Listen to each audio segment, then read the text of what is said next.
Hey, everybody. Welcome back to DDJ's Inferno. We're going to have a special episode today with a conversation with HuMAN. Hey, HuMAN, go ahead and introduce yourself or say hi to everybody. Hey everyone, I wouldn't know how to introduce myself. HuMAN's a YouTuber from down under. There you go. There you go. I make videos. There, yeah. Don't we all? So how have you been, man? I mean, it's been a little while since we've talked. So what's been going on? Yeah, been busy. Gee, that intro of mine sounded really professional, didn't it? I liked Um, it. no, just I no, just been trying to squeeze in consistently making videos, and I've always got material. It's just yeah, like I keep saying to guys, going your own ways, doing your own thing, and keeping occupied, and having stuff to do. And the more you kind of do that, the more your life gets filled up. So much so that I watch less and less um, content creators that I used to watch. Not because I don't want to, I just don't have the time. I'd like to, but uh, case in point, I'm so far behind all the YouTube drama, and probably that's a good thing. That I'm always kind of told about what happens, after the fact, after the dust is settled. So yeah, just been sort of busy writing, recording, creating stuff. So it's all been good. It's all been good. Yeah, I can totally get that. I can say that because I'm doing a little bit of I'm doing some different things with my channel. I've kind of been embroiled in some of that, not by my choice. Um, but there's been some. I mean, there's been some entertainment value. So I was like, okay, well, if this is where we have to be, then I guess I'll just have to cope with it and move on. Um, Yeah, yeah. I just I don't know. I suppose everyone, like any channel, you watch what you want to watch and you engage with the kind of stuff that interests you and sort of lights your fire. But I don't know, when it's too kind of commercial, when everyone's kind of putting their fingers in your pie and pushing you this way and that way, it gets away from me personally. What I want to do is just I've kind of got the old school mindset of more of a writer, as someone who just wants to sit down on their own, formulate and think about ideas, and then publish them like books. And then, the letters, so to speak, that you get back, but now in the form of comments, are appreciated from sane people. But yeah, I'm just happy to sort of sit in my little hole and create, ruminate on things and reflect on things and research things and come up with my own ideas. But the kind of I'm not as interactive as a lot of you guys might be. yeah, I can totally get that. Well, that's awesome. Well, let me ask you this. I know that MGTOW is kind of. It seems like MGTOW. I don't know if it's evolving, but it's like everybody has been bringing their own take to MGTOW, and so I guess my question for you is, how do you perceive MGTOW in 2018 as opposed to 2017? I mean, like, what are the changes that you're seeing?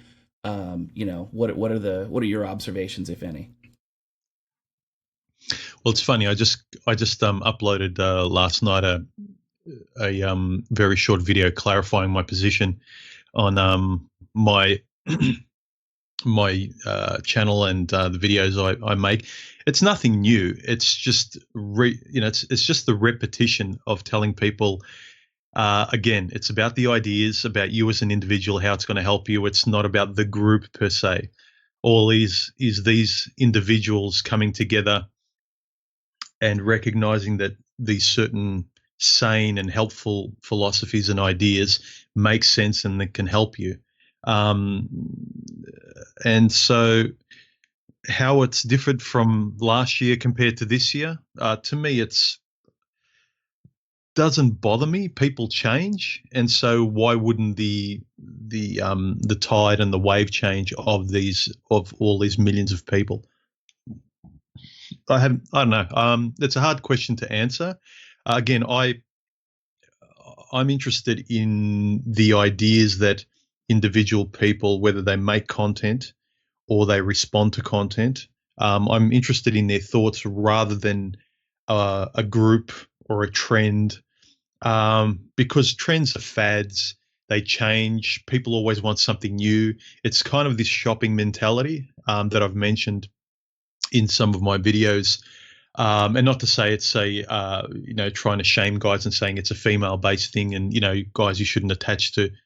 Uh, I suppose in some way I'm suggesting it's the same animal, that worrying so much about trends like fads, like fashion, and what fashion is doing, as in what MGTOW is doing, is irrelevant. It's okay. What do you like? What ideas resonate with you, and what how's it benefiting you? Because a lot of this stuff, everyone gravitates towards it because in some way it speaks to them.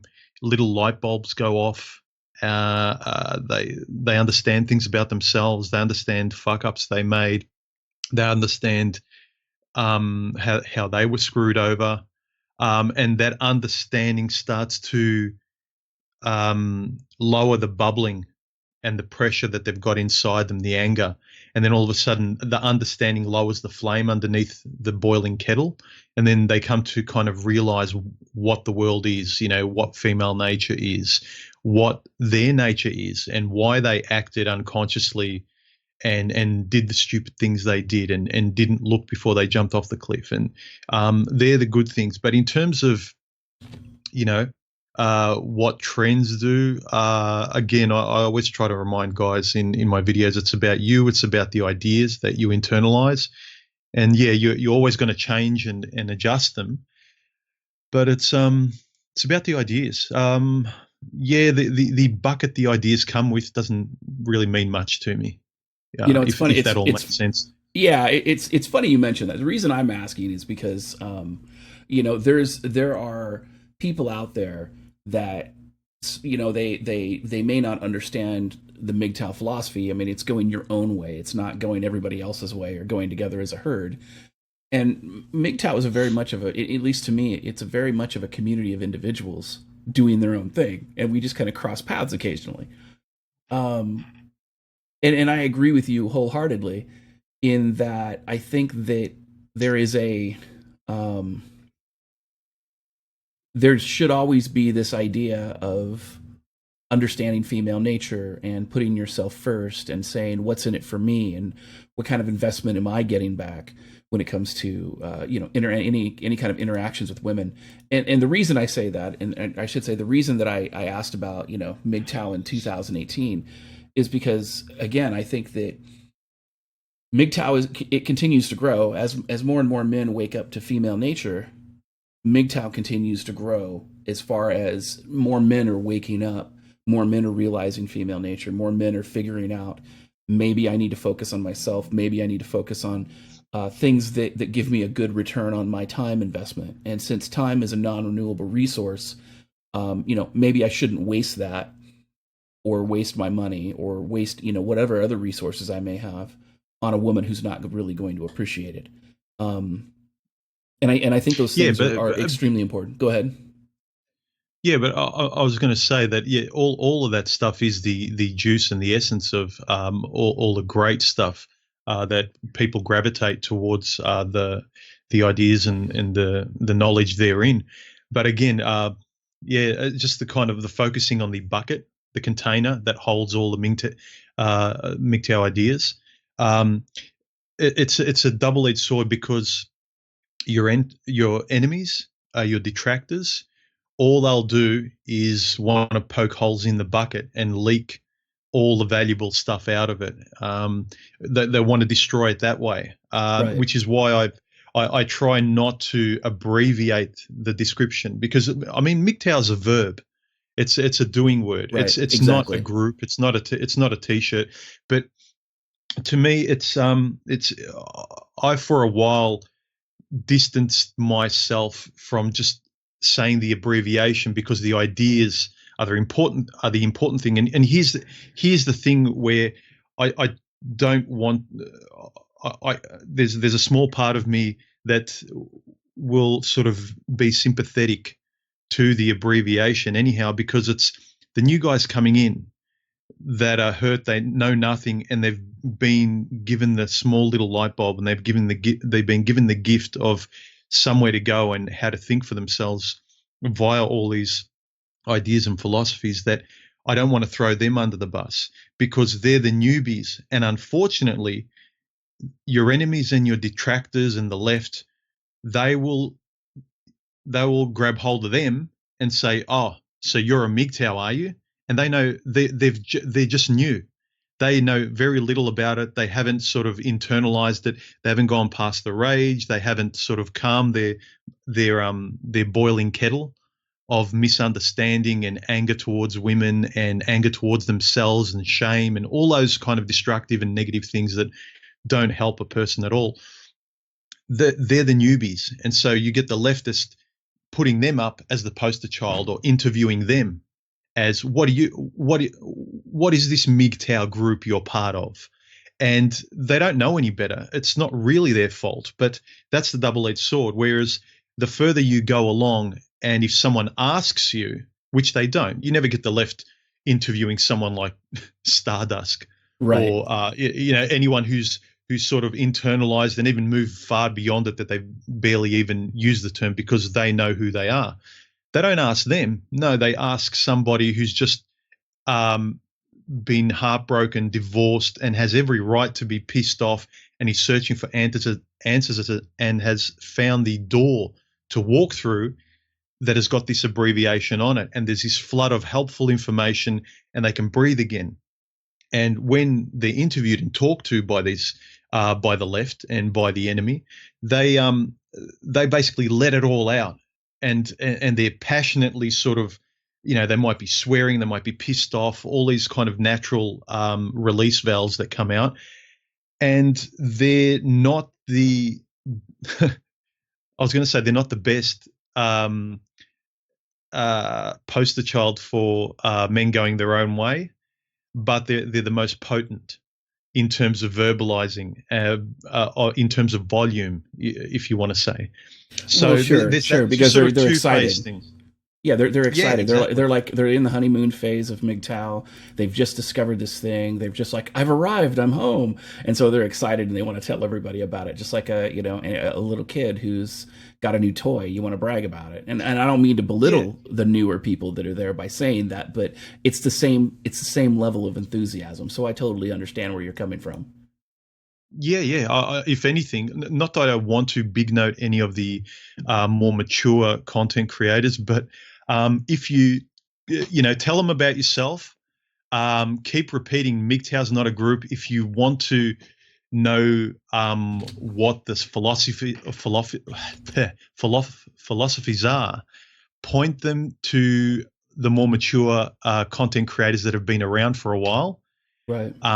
and get these people to talk to the source, um, but don't let them throw you under the bus when you basically don't know much. I mean, even me, if people ask me about DDJ's opinion, I won't tell them anything that I assume. I'll say, ask DDJ. Exactly. Similarly, if you want to know the heart of something else, to me, it's kind of like, look, I always say, men going their own way. It's kind of just male fitness, intellectually and otherwise. So Sure. it's the same as you get the left and the enemy. They'd go to Nepal, and to find out about spirituality, they ask some, I don't know, fat American tourist with a camera. Tell us Right. tell us what you think about spirituality, and they've just gone to one of these ashrams, rather than going to the Buddhist monk or to the Dalai Lama or some bodhisattva.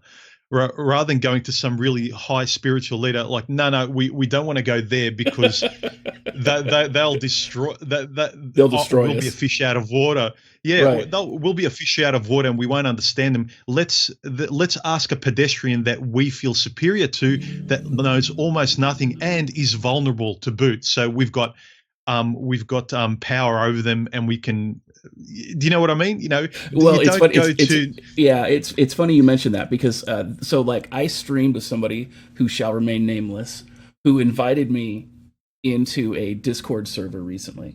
So I was like, okay, well, whatever, that's fine. So I joined into his Discord server. He joined mine, which is fine.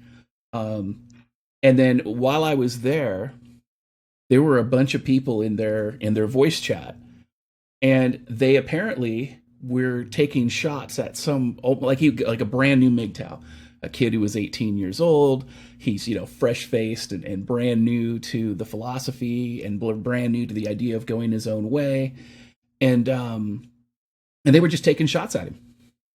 And they were, and they didn't have any, he didn't have any arguments because, again, it's like you said, he was the tourist, he's the new guy, he's the newly initiated to the philosophy or to the lifestyle, to the verb. And so they called me into the voice channel, and they figured they were going to have a go at me. And so we started having the conversation, and they started out very better than thou, talking down, condescending, the whole thing. And probably 90 minutes later, all of a sudden, like all the trolls, all those, they all left. And the only people that were left were people that were actually interested in learning. And it was funny because I earned a lot of respect just by, number one, refusing to get upset and refusing to stoop to their level. But number two, just to let them know, look, this is what MGTOW is to me. And this is kind of, what the lifestyle is and what it means to go your own way. And then, like, at the end, I had all these other people going, I might be MGTOW. and it was like, but it was exactly what you said it was. It was one of those things where, time to go. Hang on. What? You're good. One second.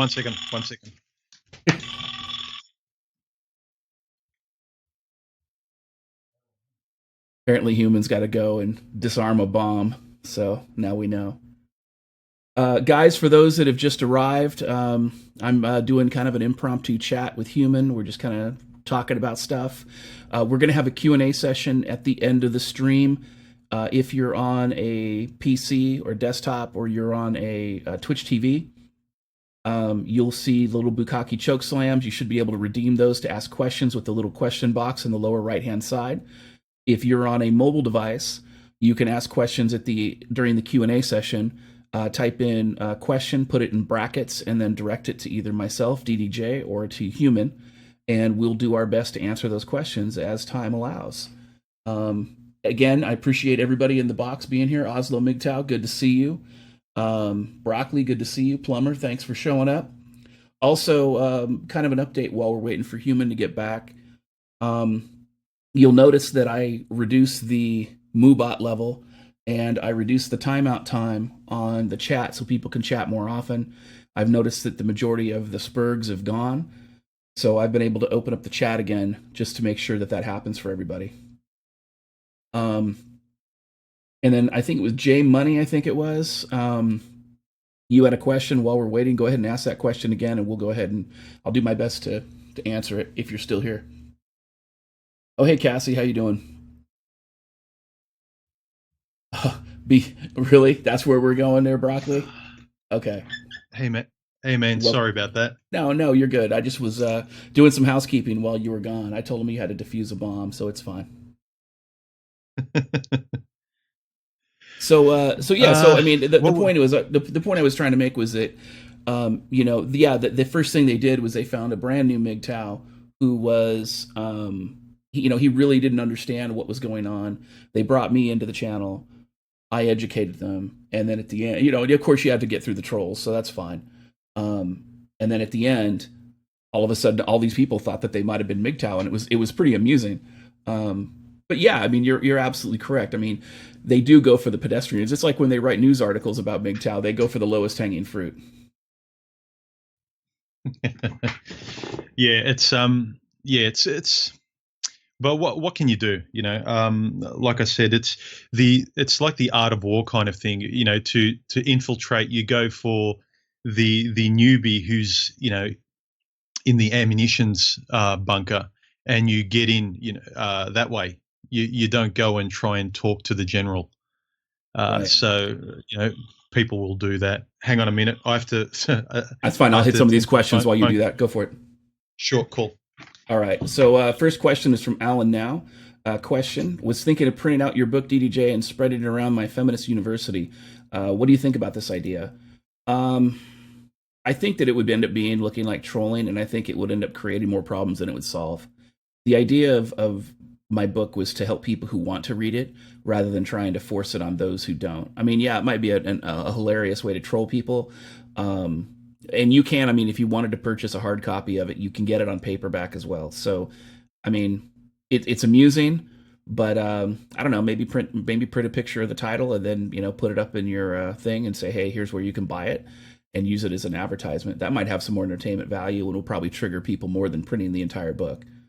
The other thing you could probably do if you really wanted to is purchase it and donate it to your local library, and then have it start entering in the library system. I actually have I have a contract through my extended distribution through Overdrive, so libraries can actually pick the book up through Overdrive as well. The next question is from. Okay, I'm here. Welcome back. I'm going to grab a couple more of these questions real quick, and we'll jump back in. Let you get settled in. Sure. Sure. Red Race Yalgul asks, I imagine HuMAN as a designer, old-fashioned telephone, a cigar, and a pet kangaroo. True or false?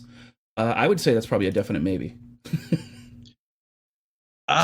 First, the very first point, yeah. The designer, creative, very creative. Whether it's music, illustration, just a whole bunch of stuff that I kind of put together as people probably gain from my videos. But cigar, dog, all that kind of stuff, no, not at all. I'm not that old, but I definitely have an older brain in terms of how I think. Okay. Oslo asks for DDJ, is this the anniversary stream for 666 Twitch followers? No, actually, this was the first day that HuMAN and I were able to schedule together, so this is the one we're doing. Next question is I'm a Weetod asks, is the best defense just to reference questions about MGTOW to a more qualified source? Always, I think. What's your thought there, HuMAN? I'd say so, because recognize if you don't know something, say I don't know. It's one thing I've said in some of my videos, especially when women ask you this, where you kind of feel flustered and you feel like you have to give an answer. The best thing you can do for yourself in terms of confidence is when you don't know something, just say I don't know. And if people keep pressuring you, note that it's on them. There's nothing wrong with saying I don't know. And a lot of your enemy, and you can extrapolate, you can parallel this to sort of being on a date with a woman or being around women where they're trying to get you to do and say things they want you to do and say. When you're not quite sure or you're not ready, or it's just not you, and the answer's no, but you don't want to offend and you want to be amiable and you want to be agreeable and you want to engage in the conversation. When you don't have an answer, just say I don't know. But here you go. When you do know someone who might have the answer, point them there. Say, yeah, definitely talk to DDJ, talk to, somebody else. Point them to someone that's going to give the kind of answer that you respect and you will think represent what you think is good and true. But yeah, I don't know. Guys need to learn to say I don't know and no. And sort of be confident in that. Not always have an answer. Try and have an answer for everything and keep faking it. So to me, it's most definitely. If you don't know, point them to somewhere where they can know. And if they don't want to, you can tell they're not interested. They just want to sort of manipulate you and get the answer they want. Exactly. Well, and they're on a fishing expedition, absolutely. And you see that all the time. I think it's kind of funny though, as far as like, when you're a man going your own way. So, and again, this is one of the things I notice a lot of the newer MGTOW do. They seem to try to make everything about MGTOW, like they are, like they're like MGTOW is every aspect of their life. And I think that what's interesting about that is that, so like I live in Washington State. And there are a lot of people here who live alternate lifestyles. And I'm not just discussing the LBGT community, but I mean, there's swingers, there's BDSM community and this and that. And, and I have some friends that are involved in that. And I've kind of distanced myself from them because everything that they do is about BDSM, or everything they do is about LBGT, and everything. It's like they have to walk around waving the banner of whatever it is, whatever their pet project is for the moment, all the time. And I'm like, look, just because you're LBGT doesn't mean that you can't be anything else. You can be you could be a business professional first, or you can be a lawyer, or you could be a doctor. You don't necessarily have to walk around with that tag. And the same thing with like the BDSM community. You could participate in that and still have enough discretion to, not necessarily talk about it amongst mixed company and Starbucks. And I Yeah, notice it yeah, with newer MGTOW, everything is MGTOW. It's everything is the title and the banner and the logo and the motto and the jargon and the jingle. And it's almost like yeah. when they're new to it, it's like they're so excited that they want to turn it into like this cheer, this chant, and that's not it at all. And so I agree with you that, yeah, if you don't know the answer, um, definitely look for the answer, or go to a more qualified source. But I think the other side, or the other concern is that sometimes, and this isn't just with MGTOW, I think it's with everybody. Sometimes you don't know the question. You don't know if you're ignorant, you don't necessarily know the questions to ask. And so watching these older content creators, watching Spetsnaz, watching Barbarossa, watching Stardusk, watching TFM's content, your content, um, it inspires questions that people may not consider had they not seen it, because we all bring something slightly different to the table, and we all have our little perspective on things. And so I think that that's important as well, because it's like you were saying, one of the things we were talking about, like in one of our previous conversations about Paul Proteus, and about how he is a fantastic content creator because of the stuff he talks about. He talks about things people would never even consider had he not brought them up, and he was one of the trailblazers. I mean, so I guess what's your feedback on this idea of the newer MGTOWs, and kind of helping them transition along? Well, before I sort of talk about that, what a few things that you've just mentioned, um, going your own, what like it's you might as well just say I'm a more independently thinking male Right. about myself in the world now. I'm no longer kind of, I'm not just sort of have faith in roles that I'm supposed to do without question. I'm not sacrificial. It's more kind of having this self-esteem about making conscious choices, thinking about life and yourself in relation to life, and those kind of things. Actually, being a lot more purposeful in stuff you do and how you think. And so, like, you know, in terms of these more considered content creators that think broadly about life and yourself as a man in it, and just everything in general, not even just focusing on on the male aspect. Like you said, a lot of the guys, it's just male, male, men, men, men, sex, men, procreation, women, dating, and they they they talk about these ideas like bumper stickers, and each sentence they exude from their lips are phrases and one-liners, and they'll try and shoehorn every conversation to be about, the MGTOW team. It's almost like they believe in a football team. If you want to call it red pill ideas, it's like, yeah, us the Reds, we won last week, rather than talking about the game, or the sport, or the ideas, or the forensics and the strategies, the stuff that helps you think. I mean, Paul Proteus, he you could every time even if he talked about ideas or around ideas that were already established and people kind of knew as being truthful and interesting, he would conceptualize them with his own take, and he'd pull them apart, and he'd say, I'd like to talk about how X idea has men acting like B, and it'd be like making you go reassess what you already know in MGTOW circles and go, aha, I know that better. what do I think about that? It makes you reflect again. But most of the guys within the community don't reflect.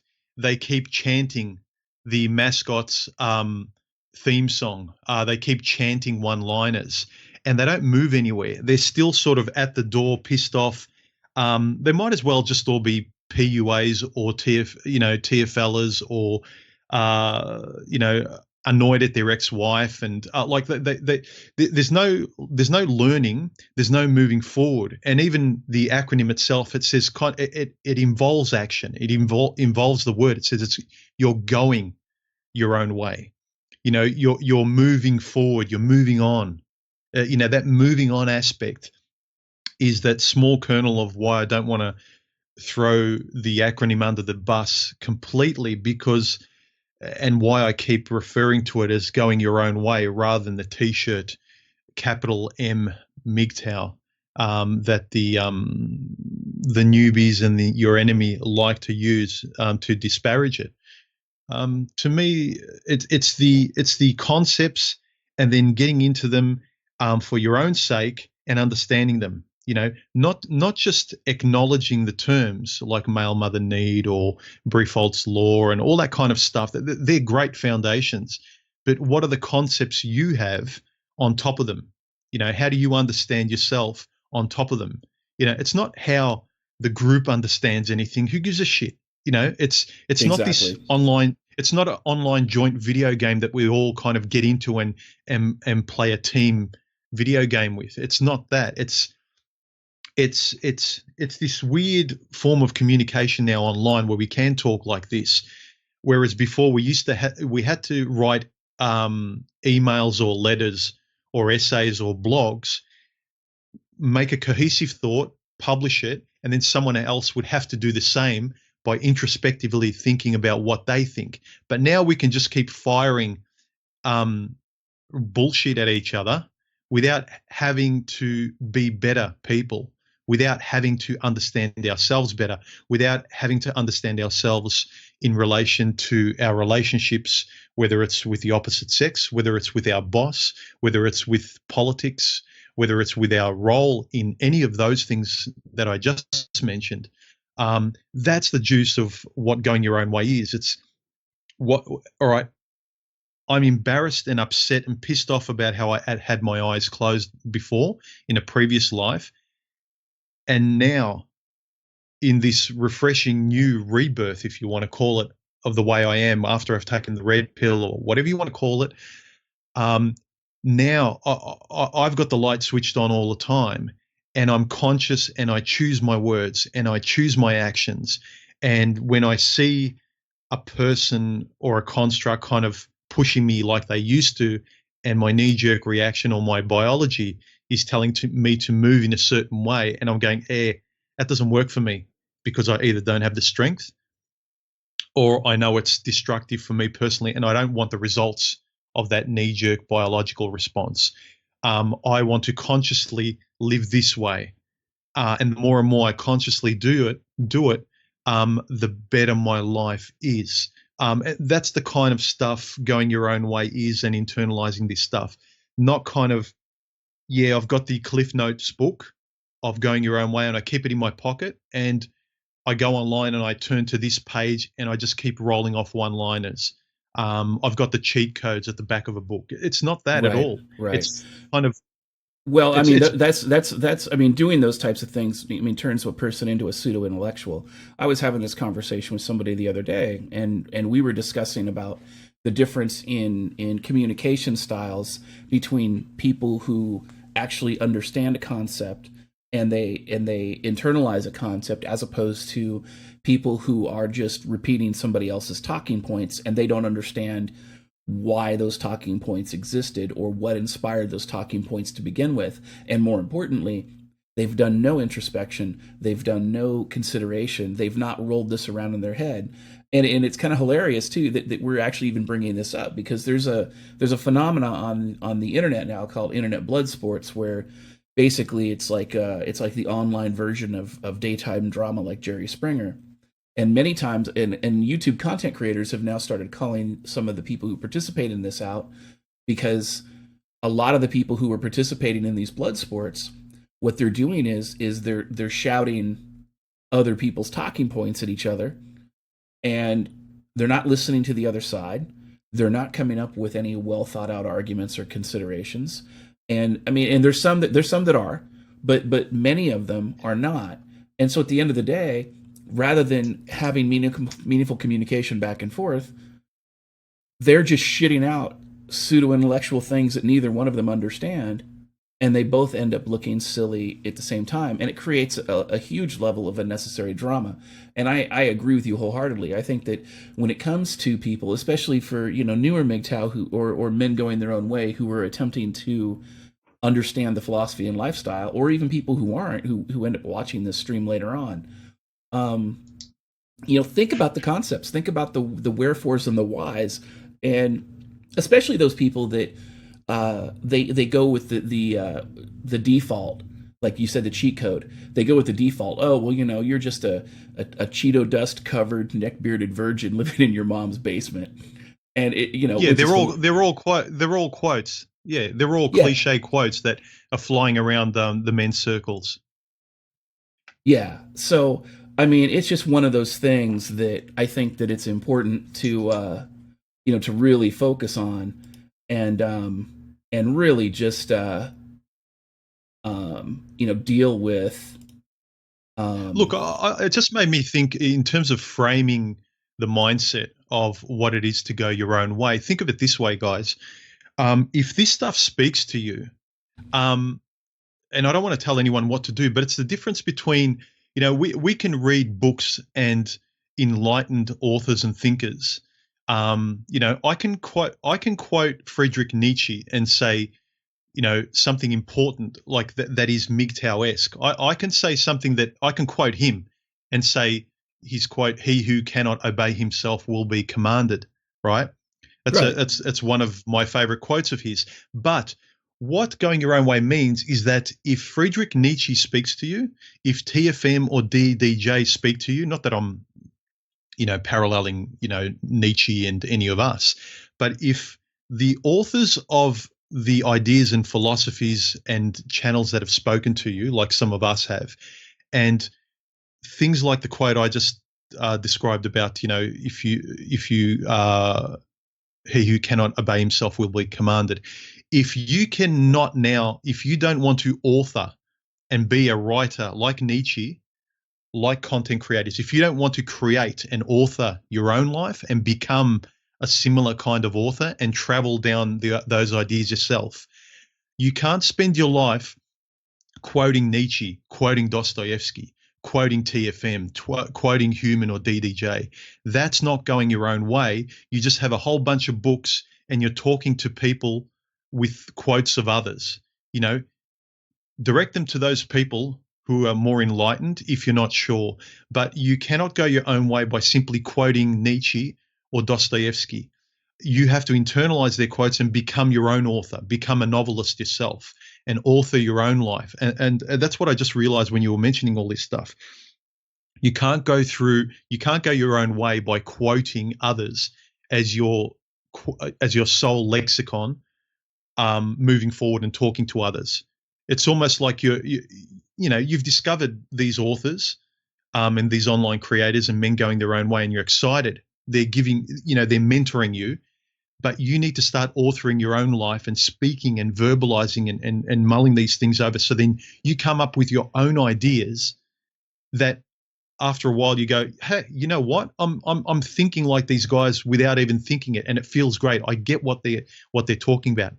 Aha! Now I get the way Paul Proteus thinks. That's why I admire him, because he was down the road a few steps more than I was, but I wanted to go down that similar path. I had the same perspective as him, but he's his own person the same way I am. So you need to be your own author and not just quote other authors. And that's where guys get stuck. All they're doing is good. They've got a great book they've read, and they've got lines and quotes they've read, Well, and they keep it in their back pocket, and they're playing video games with it.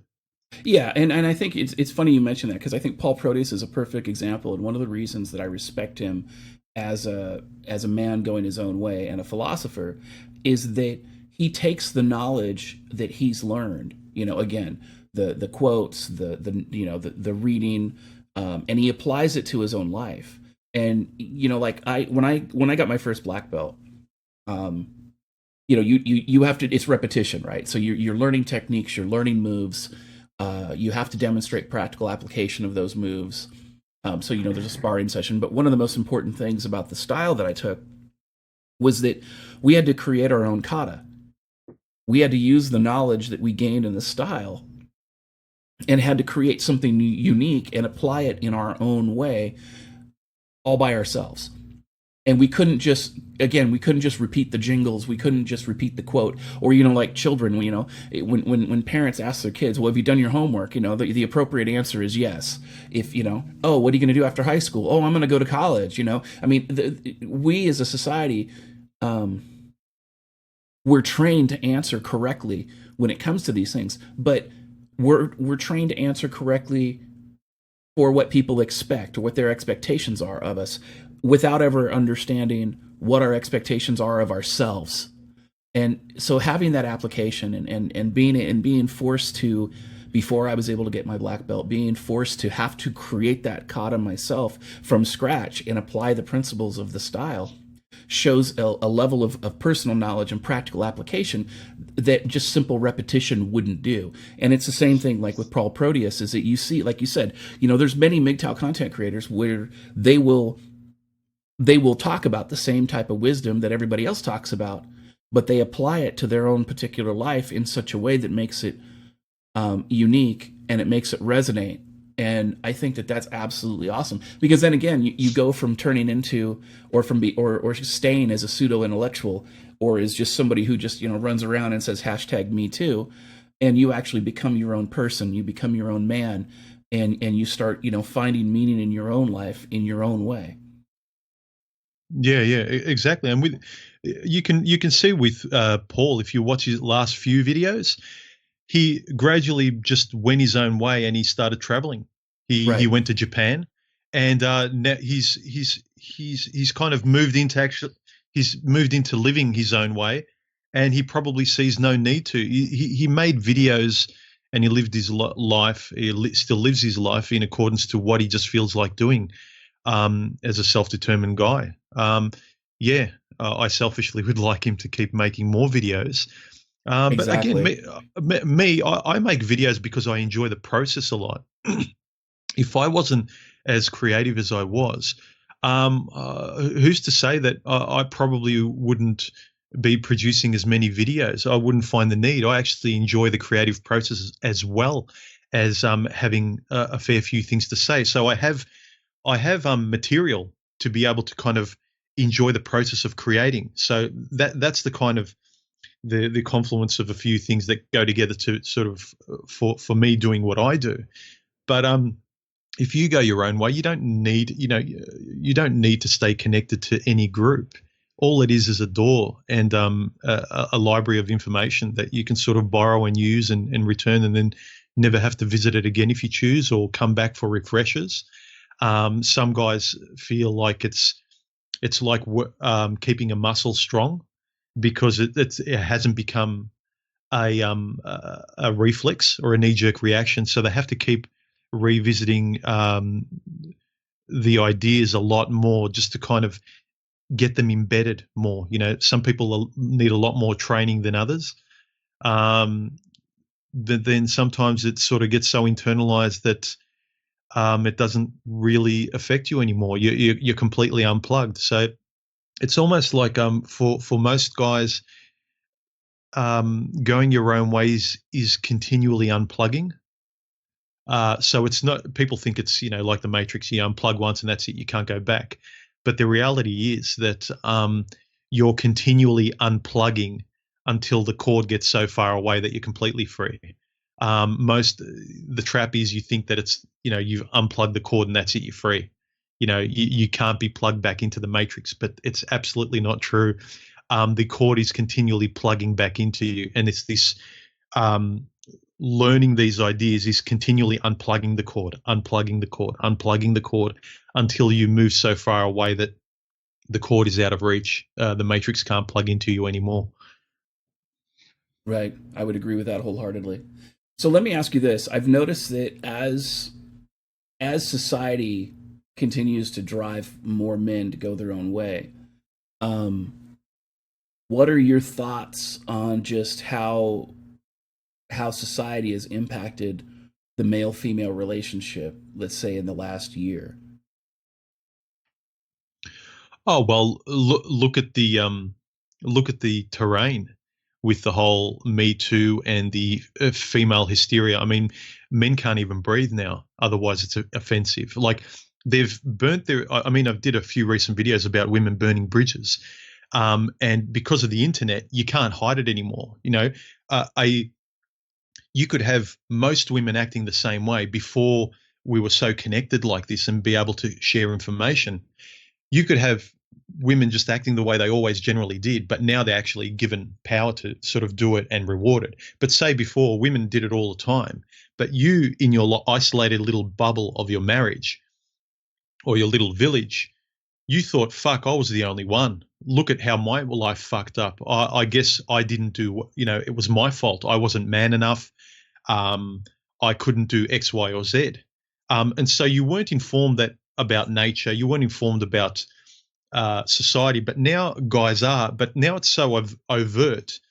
And when women act like children, you could sweep it under the rug because it was out of sight. But it's the internet's made. That's why they keep saying you can't generalize, because generalized truths can't be hidden anymore. That's why there's this frantic, oh, me too. Oh, that's offensive. You can't say that. You can't. It's this kind of uh, trying to hold back the flood of truth now. The internet, like information is so known and in the open that you can't scare the wave back anymore. It's a tsunami of truth, and you have to let it wash over you. And the strength of reality needs to kind of be standing upright when the and you get swept. All your social justice bedwetting is kind of going to be flooded, kept, washed away with this tsunami of truth that's been exposed on the internet. So society's reacting the way it needs to, just like nature is the way nature is, and the way women are the way they are. I mean, they could say that that men are being unnatural, but I think men are being quite natural because they're mitigating risk by going their own way. That's all they're doing. They're like any natural living organism that wants to survive.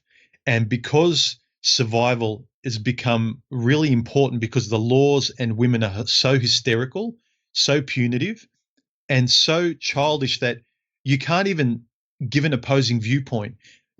And what they argue is forever contradictory.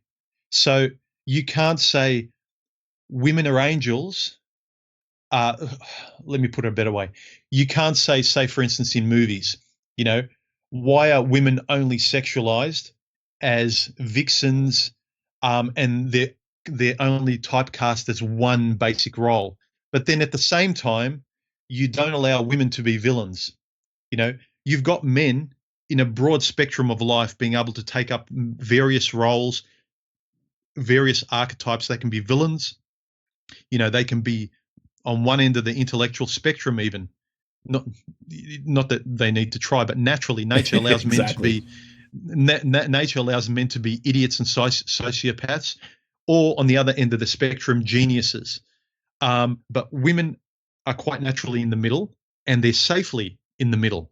They tend not to go to these extremes in nature, and now they're exposed in real life where nature is also pulling at them saying, no, no, no, we don't want to go to one extreme and just be um, the sexual being, but then there's all these goodies on the other side where we have to take responsibility. We don't want to go there too because we're lazy.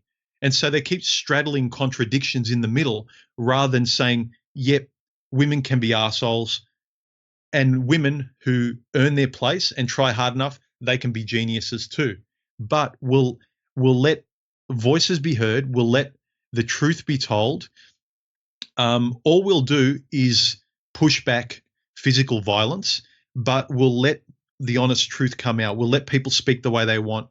But what do? They push society back to the lowest common denominator, which is the retard and the person who's offended by thoughts and ideas. And in that way, uh, ideas get shut down, intellectualism gets shut down, progressing society through ideas gets shut down, because all that's allowed is the idea of a scared little child, someone who wets their bed. That's the level of progress and intellectualism that's allowed. And so this is the stupid contradiction that society has when they follow gynocentrism. Is they're following the ethics, morals, and sensitivities of a bedwetting child. That's what they're doing. And so obviously a man finds it embarrassing and also dangerous, because if he actually tries to relate to that child, he'll get his balls chopped off. His life will be ruined. So, if as a person who's gone their own way, or who finds, especially as a guy, you find it necessary to stand on reason, because men tend to be responsible, and they're the human doings, and we have to do in the world. So I have to pay my bills. I have to take care of my health. I have to think about tomorrow. I have to be responsible and X, Y, Z, and logical and rational, and all these things that kind of web their way towards being a responsible adult. I cannot afford to think like a child, even though they're running the world. And the best way to do that is to distance myself. So now that I can't even speak certain words, and people are being shut down, and words are being shut down, channels are being shut down, groups are being shut down, which is another reason not to attach to a group. Because if you stand on yourself as an individual, they can't herd a billion cats all over the world, but they can shut down the cage that you wrap yourself around. So if that cage is a MGTOW t-shirt, they can shut that down. But if all you're doing is speaking an individual and rational truth, they can't shut that down. So I would encourage guys to kind of. Yeah, and it's funny that you mentioned that, because one of the big pushes that gynocentrism and feminism has pushed is that women don't have to make a sandwich, they don't have to do housework, they don't have to provide the emotional support for a man. And what's funny is that now we're in 2018, in the beginning of 2018, they release new sex dolls. And now all of these women that are like, we don't need no man, are now turning around and they're saying, well, can your sex doll make you a sandwich? Can your sex doll clean your house? Can your sex doll take care of you? Can your sex doll, and it's like, you weren't doing that to begin with. And the sad part about it is and I'm mirroring TFM's comment here, because I agree with it wholeheartedly, is that the only thing that women have to do to compete with a sex doll is they have to bring something positive to the man's life while bringing no problems.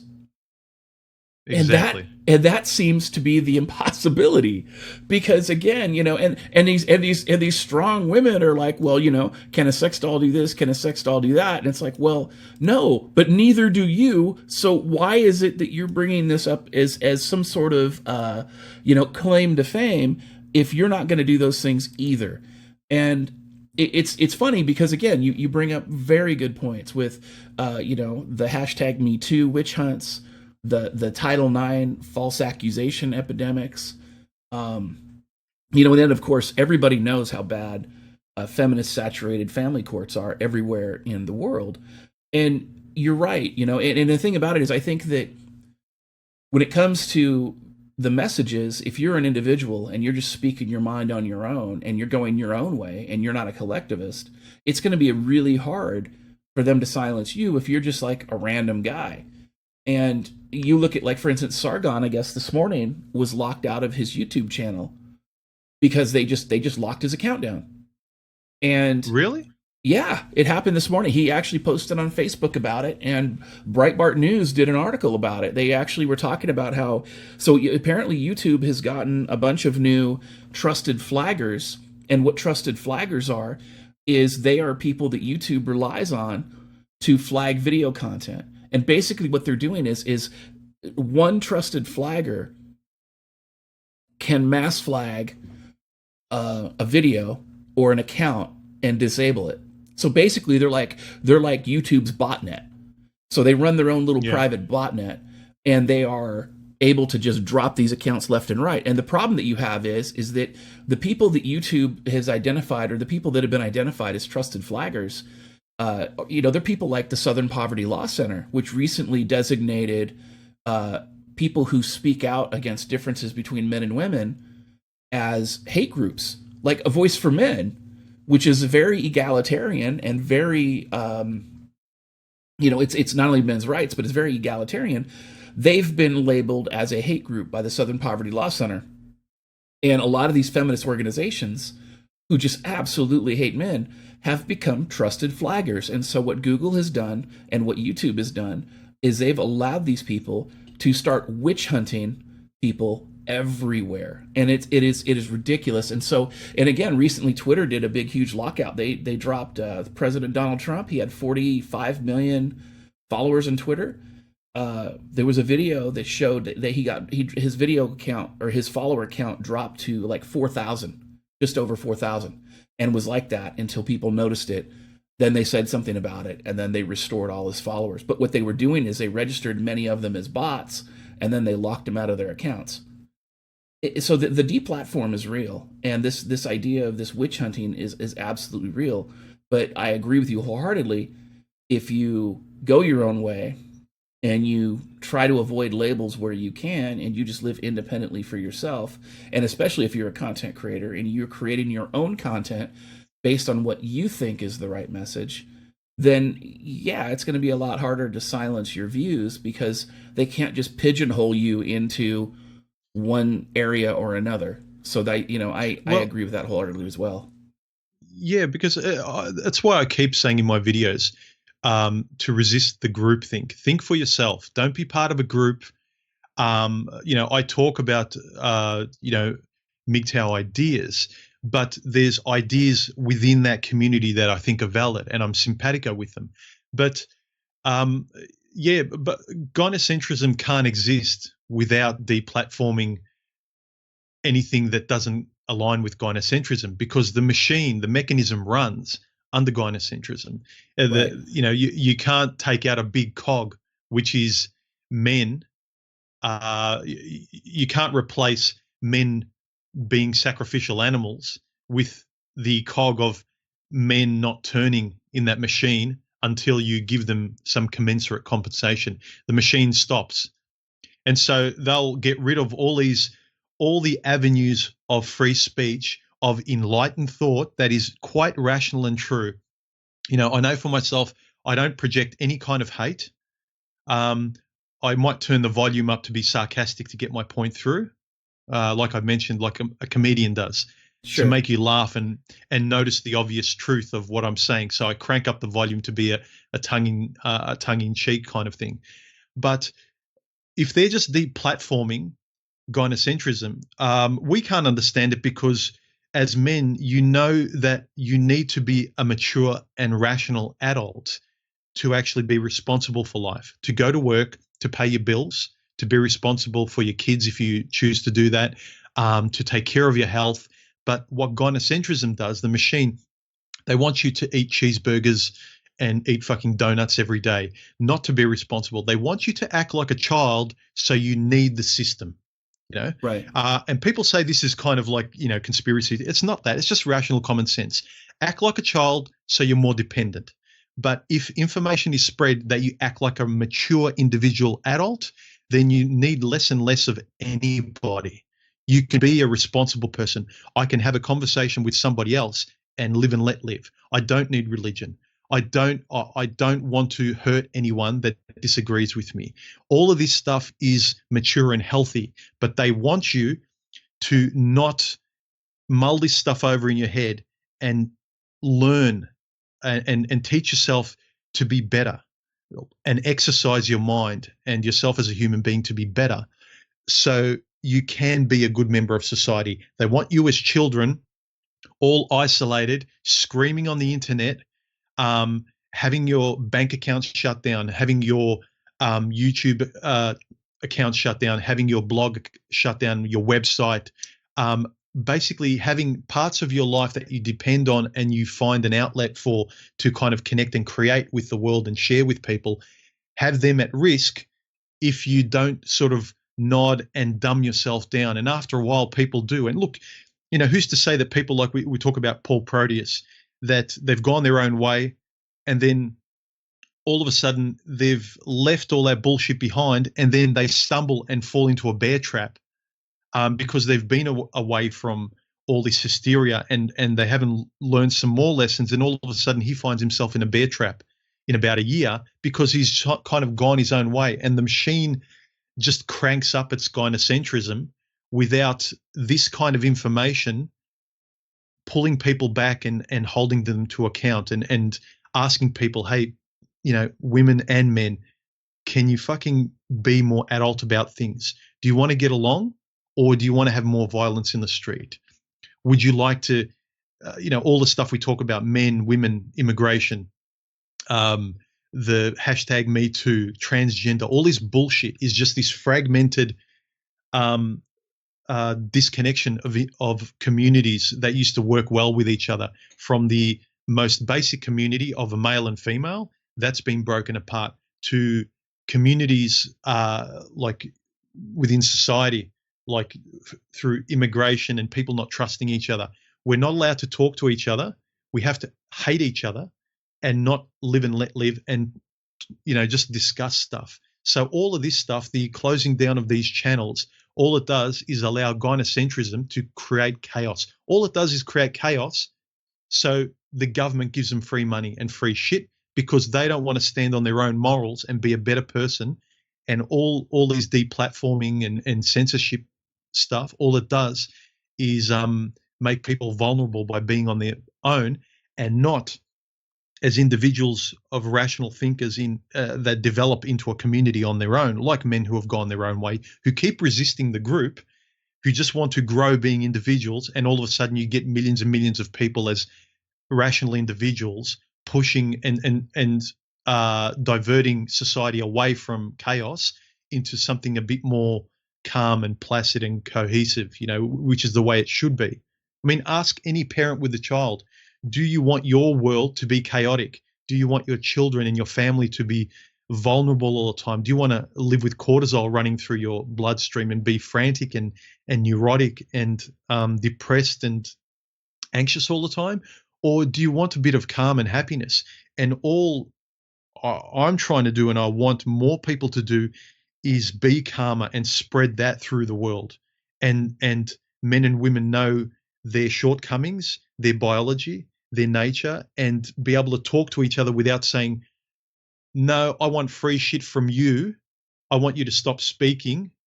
I'm going to deplatform you. I don't like your voice. Your voice needs to be exactly like mine because I'm too fragile to listen to another point of view. It really just fucking annoys me. Yeah, and and I think you hit the nail on the head. And don't get me wrong. I mean, with my legal background, I do wade in this shit occasionally. But again, it's legal issues, not necessarily the people. My focus is on the issues, and it's on the gynocentrism related to those issues, rather than trying to, where I can avoid it, trying to crucify the people who are involved. Because I think that you're right. I think that if we could lower the volume and raise the knowledge, all of a sudden, we're going to have a lot more sensible conversations and a lot more sensible interactions with people. And, again, there's this misconception about, from the outside, about people who are going their own way, about men going their own way, where they think that, oh, you're a woman hater, or, you're this or you're that. And it's like, no, I'm not any of those things. And I've just chosen to do something different. I've chosen to put myself first. And I think that confuses them. Just think of some of the information we speak about. We point the finger at ourselves too a lot of the times. All the time. We'll say, no, this is where I fucked up. No, I shouldn't have done this. Yeah, male nature and female nature is X, Y, and Z. That's why I did it. But it's my fault too. I'm not blameless in this. Whereas you hear the other side, whether it's feminism, leftist, whatever other isms and groups that are just kind of intellectually lazy and want everyone else to sort of take responsibility for them. They're saying like, no, men are the problem. Oh no, racists will say, no, this other group that's not like me, they're all to blame. It's like, no, let's talk about nature. Point the finger at yourself. What have you done to make your life better? Um, how are you being fair or unfair? Are you standing on principles, or are you like what I talk about, and what a lot of men who have gone their own way, and the ideas that they talk about are virtues and principles that are reciprocal. So Right. whatever I talk about when it comes to men and women, how we treat each other, I don't say here's a principle, a rational principle, and then you kind of talk about, unless it's got to do with pure biology and nature, like women can't lift on average as much as men, or the intelligence bell curve, all that kind of stuff. But in general, the way we treat each other, and in terms of equal opportunity, I will always balance the principle and make it reciprocal. I'll never say uh, women should be cooking and cleaning like a traditionalist. Oh, but men don't need to. Men can't because that's your job. Like, absolutely, it's a childish comeback, Right. and it's no actual mature thought. Yes, I can cook and clean for myself, and I do. But I'm talking about why men and women no longer get along. Let's talk about the biology. Let's talk about the what women have collectively done to shame men. You know, yeah, like the way we're represented here. Also, yeah, I'll talk about the bad boys and the idiots that are male. Of course, I'll throw them under the bus. They're idiots. You know, there's a lot of those guys. In fact, there's a majority of guys follow male nature, where they switch their brain off and just think with their dick all the time instead of with their balls. So most men do think with their dick a lot of the times. I won't deny that. So if a woman comes to me and says, "Oh, men are all sexually driven," I'll say, "You're absolutely right." I won't disagree. I'm not just going to talk from my my subjective standpoint. Sure. What I really love about the philosophies and the ideas and knowledge within these kind of our communities is that we talk about data and nature and objective reality, even when we have to point it to ourselves. But these groups, they want to avoid the responsibility of them pointing the finger to them, and just say, no, no, it's all your fault. I don't have to work. I have to think about me. So I need welfare. The government needs to institute laws. The internet needs to crack down and delete all these thoughts that I don't like, that I don't agree with. Not pointing the finger to you to say, hey, are you a grown up? You cannot click on those channels. People, these leftist bedwetters, all that, they can't help in a fetishistic way to click. It's like they want to click on porn, and they know it's destructive to them, but they can't help clicking on them. They've got an addiction, but they can't help doing it. Don't Right. click on men's channels if you're not mature enough to hear differing points of view. Don't delete them. They're not doing anything to you unless you jump in that pool. Don't jump into a pool you don't like. You don't like the feel of that kind of water.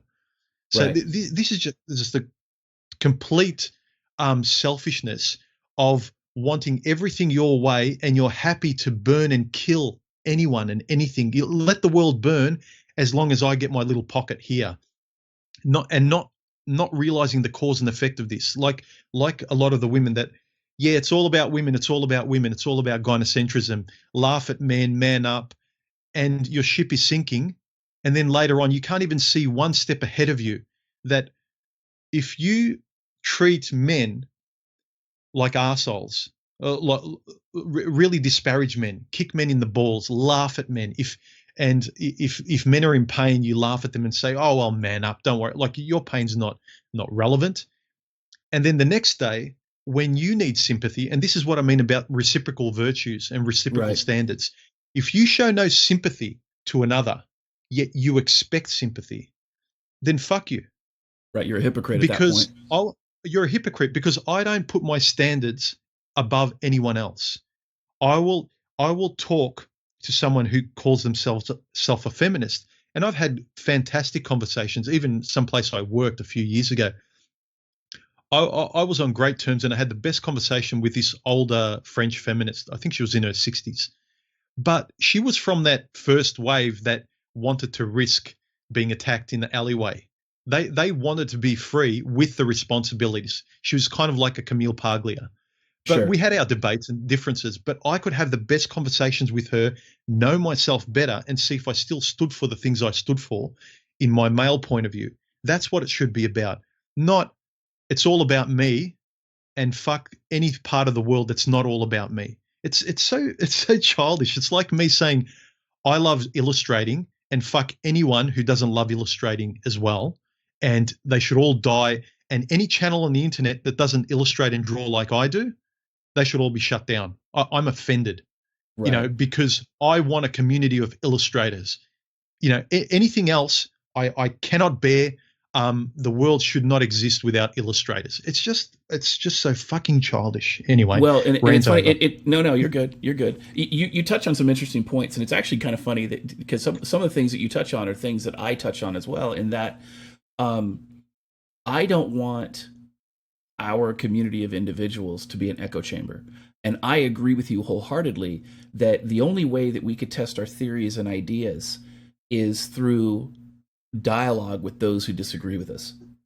We could sit and shout our talking points and our jingles and somebody else's quotes until we're blue in the face.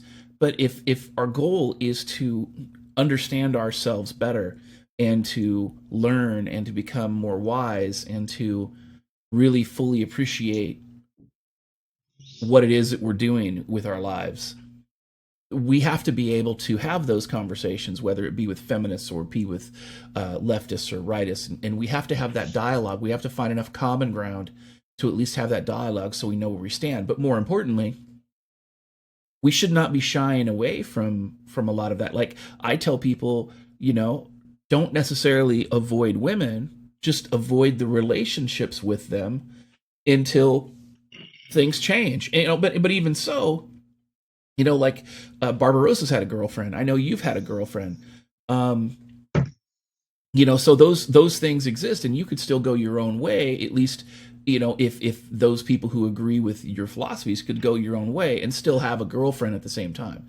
And what's interesting, though, again, is that we have to make sure that if we are fomenting an echo chamber as content creators, if we're fomenting an echo chamber within our community, we end up isolating ourselves from those people who may bring value to our lives, who we may disregard because of our own insular xenophobic attitudes. And I don't see that as helpful to anybody because everybody has something to offer, even if it's a good example of what not to do. Well, a man's nature is to do, the human doing Right. cliche. And we can't do that without our intellectual foundations to be able to communicate and do and cooperate with other men in society. So if you're tying our hands behind our back, intellectually speaking, we're going to go back to grass huts, as Camille Paglia said. And to me, if you listen to interviews that were done with any of these elder guys who talk about all these kind of things, like whether it's Stardust or Paul Proteus, if you can find, when you take a look at some of their older videos where they're interviewed by people and they ask them, how did you start? All of them, they didn't go looking for MGTOW. They didn't go No. looking for a men's rights group. They went searching for, why did this happen to me on the internet? Why did my girlfriend do this? Why did the divorce courts X, Y, and Z? And then they started to find groups of guys that, it happened to me too. And then the reality of the norm that existed, men were communicating just a very normal truth that happens out there. And so men going their own way is just guys finding each other, relating to sort of real experiences that just happen out there, but they're silenced. Now they're trying to silence it, not through the lack of connections, but now they're trying to sever those connections that were naturally built because men want to survive. They're literally trying to make men die. They're killing off the men they need for society to function. Well, So yeah, I would agree with that. they're severing, they're severing and deleting content, and then they're complaining why the world's falling apart Look at the dangers in the street. Look at the violence. Look at all the violence towards women, which I'm sympathetic to as well.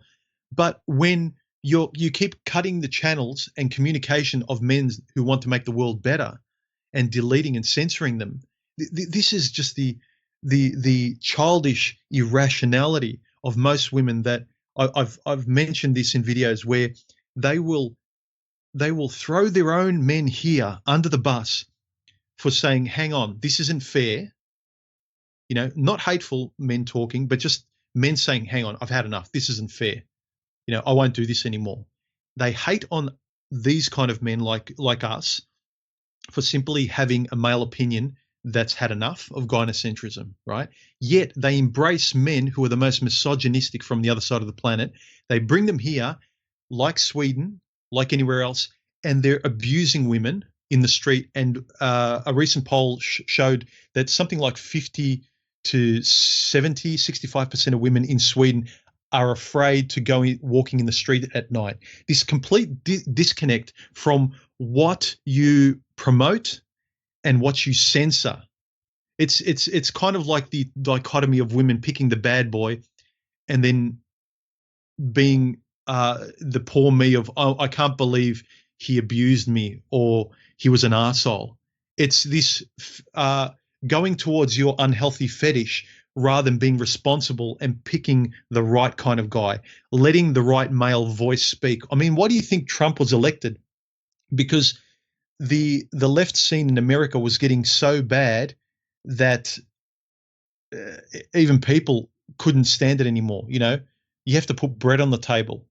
Exactly. Everything's breaking down. So yeah, it's frustrating. I mean, look, it's funny.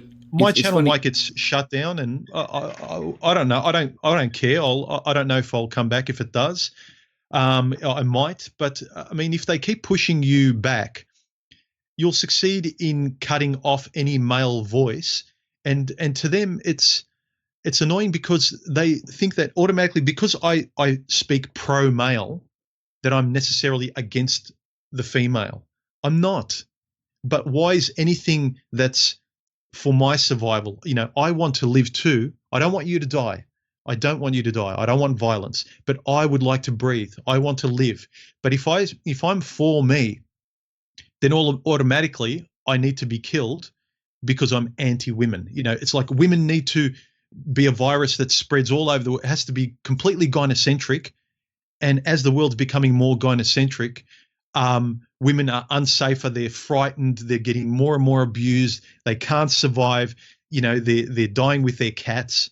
Sorry to cut you off, but it's just kind of no, you're good. You're good. Listen, you always have something good to say. So if you cut me off or whatever, that's fine. I rant as well, so I'm good. But it's funny you mentioned that. So to first and foremost, for you and for anybody else out there, obviously BitChute is a thing. If YouTube ever took me off of YouTube, I would go to BitChute. MGTOW.com, Keymaster from MGTOW.com, and this is for you and for anybody else who's a content creator. He will back up all of your videos on his website so that you can go to his website's video section, and his team has a whole section set up for MGTOW content creators where their videos are backed up, and you could watch any MGTOW content creator you want on that website. And if YouTube takes down those channels, he still has them on his website hosted locally. So those things are good opportunities for people that are looking for MGTOW content if you see these channels disappear. And I think this is important, especially with this new YouTube purge that's happening. I think it's important to reiterate. Secondly, you bring up another important point, and that is that I don't hate women either. Exactly. And most MGTOW men, we don't hate women. We don't think that women should be slaves or anything like that. But the reality is that all that is talked about in the media, all that is talked about in magazines, in books, on TV shows, in documentaries, in our educational system is women. There is no conversation about men at all. In the United States, you could go on the internet right now and you can go to womenshealth.gov and you could find out health information. You could find out all this different information about women and women's health and how women can stay healthy and how women can be proactive to maintain a healthy lifestyle. But if you go to menshealth.gov, that website doesn't exist because again, there's no emphasis on being a man, on being male. It's like I read an article where these teachers, they decided that they were going to teach these young men in their school. It was a minority school in the United States. They were going to teach these young men how to be men, and they basically most of the young men in the school who were attending the school, the students, they were from single parent households. But they were like, well, it's more important for us to indoctrinate these young boys into what we want them to think, as opposed to let's help these young boys reestablish their relationships with their fathers. You know, you want to impress me. Let's let fathers raise their children. Let's not demonize men anymore because they want families. Let's not demonize men anymore because they want to be healthy or they want to live in peace or they want to help one another. You know, this idea that like a voice for men is probably the farthest thing out there from a legitimate misogynistic organization.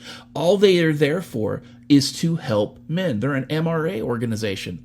Yeah, they've got some politics behind them, but at the end of the day, they're there to help men. They're not a hate group. But that's the problem. Yeah. That's the world we live in, where the second time or the second that men try to lift one another up, the second that we go, you don't have to live in gynocentrism. You don't have to kowtow to this thing. You don't need to start tipping your fedora or to tell these women about how you can be utilities for them. You could live your own way. You could do your own things in your own lives, and more importantly, you can have your own standards. You could tell a woman, look, I'm not interested in having sex with you because you don't meet my standards, or I'm not interested in committing with you because you don't bring anything to the table other than a piece of pussy. You know, when commitment is more than that. And those types of things. But women and feminists and gynocentrics, they are constantly attacking men who are trying to help other men survive, trying to help other men live their lives.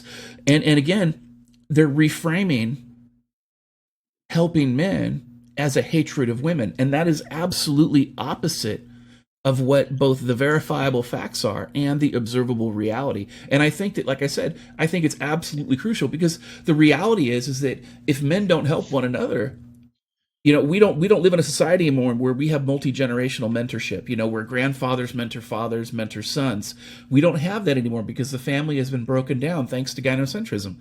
So now we have to be able to help help ourselves and educate each other throughout those things. And you have children growing up now, generations of children growing up without their fathers, because the family courts have destroyed their lives.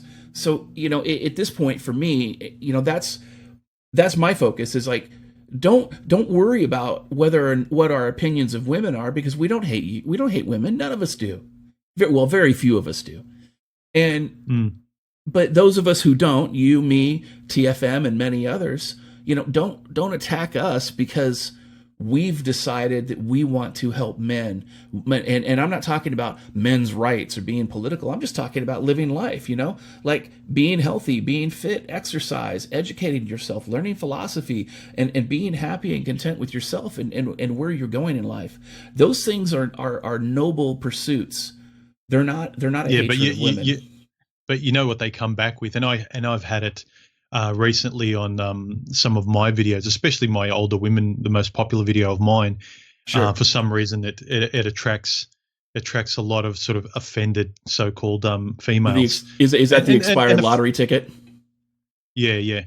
What a great video! It's so it's kind of a good and bad thing. I don't like the negative attention, but for me, it's I thought it was probably my most complete video in terms of I said everything I wanted to say about older middle-aged women in terms of biology and procreation and why they're finding it, they're annoyed at sort of not finding sort of happiness in their older age. And, you know, I mean, women can do what they want. But this is the frustrating thing. It's that they will say, and the comments in there say, you're inciting hatred and violence. And this is the sophistry I talk about. Women, they won't focus on what you said. They'll interpret and then tell everyone what they feel you said. So, and no matter how many times I said, I have never once told anyone to act violently. I'd never told anyone to hate women. I keep repeating, I don't hate women. I like women. Um, I'm increasingly finding it hard to love them because I need to respect them first, and they're showing me very little respect. I can love the immediate women in my life in my own way, not in a female romantic way under my terms, but only for the women in my life that have actually proved that they can be sensible and respect me as I respect them. But Right. these people, these leftists, they'll say, no, it incites. It doesn't matter what you said, what it implies, it incites it. It makes people act in this way. Therefore, it's it's hate speech. And this is my notion about that kind of, if guys can understand this, when they say no matter what, if you speak about the male experience and it's hatred because it incites violence, they're saying that's why these guys, whatever, some guy that picks up a gun and kills somebody in a high school, he was on MGTOW channels. You actually incite violence. It's like, no, you're drawing a long bow. None of us have told him to do anything he did. He might have been drinking Coke and he went and shot up a school. Does that mean Coke made him shoot people? Unless I tell people to act violently or to hate women, I say to women, I'm no more responsible for inciting someone's actions than a woman who wears a short skirt is responsible for inciting rape. Do you Right. understand? That's what I'm Absolutely. saying. Look, Right. a woman with a short skirt isn't telling anyone to put a hand on her, isn't telling guys to act like assholes and attack her. She's put on her skirt and done what she's done, but she hasn't actually told people to attack her and put her hands on her. Yeah, she's she's advertising herself, and I will turn up the volume on my points, but I will never tell anyone to act violently. I'm completely against violence. Again, reciprocal Right. virtues. I don't like the violence being done to men, so I don't like violence being done to women. Right. So I'm all about reciprocity. So whenever they say your message incites hate, how do you think that makes me feel? I don't care how you feel. That's your responsibility. I'm not responsible for your feelings. And even less responsible for your fucking actions. You leftist idiots, like wanting the government to give you every penny and you don't have to work, and wanting people to take all your responsibility for how you act. So when you go in the streets after the presidential election in the US recently, all the left starts acting violent. Oh, it's not their fault. No, it's your fault when you act violent because you're wetting your bed because you didn't get your own way. Act maturely, and all they're doing is shutting down and censoring channels because these leftist children aren't getting their way, and they refuse. They're too lazy to act like adults and think like adults. It's too hard work. They can't. Oh, I can't follow my diet. I'm still fat. Like, oh, that's offensive. I don't want to exercise the intellectual muscles to listen to another person's opinion. I'm too fucking intellectually lazy to accept another person's point of view, and I'm too fucking physically lazy to even go on a diet. You have to like me because I'm fat. You need to like me because I've got 50 piercings in my head, and I've got feminist tattooed on my forehead. It's just annoying. They're just a bunch of children, and they're running the world. And again, I don't want them to be silenced, but I don't want to be silenced either. Right. And they don't understand hypocrisy. They don't understand reciprocity. They don't understand and that's what men have been doing, giving feminism and gynocentrism and women. We've been giving him the first olive branch, saying, okay, I'll hand you something first. I'll give the first olive branch. Can I get something back?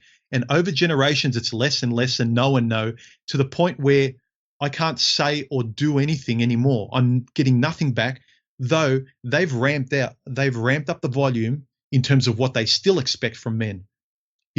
Men used to give women a whole lot less in terms of day to day, like the ridiculous amount that what they want in terms of responsibility. And men and women used to sort of give each other to kind of cooperate in society a lot less. Absolutely. It was enough. But now women want the Well, world. well, men and And women used to complement one uh, another. I mean, that's the reality. They used to complement one another, and now you have unrestrained hypergamy and you have male dominance that has been criminalized. So men can't be men, but women could do whatever they want without accountability. So I agree with that completely. yeah, I've said it in videos. It's the attitude I see of gynocentrism these days, and women through it is the world and men and the government give us everything. We deserve it. We're entitled to it. We're human. We have human rights. This nebulous, I get everything because I'm a human being. No, you don't. You know, when, and no wonder you feel alone because anyone around you, the man next to you, a differing opinion next to you, has to die. It cannot exist. Only your echo chamber in your head that you project through your screen, that can only exist. Can you connect the dots and see why you're so depressed and suicidal compared to your ancestors?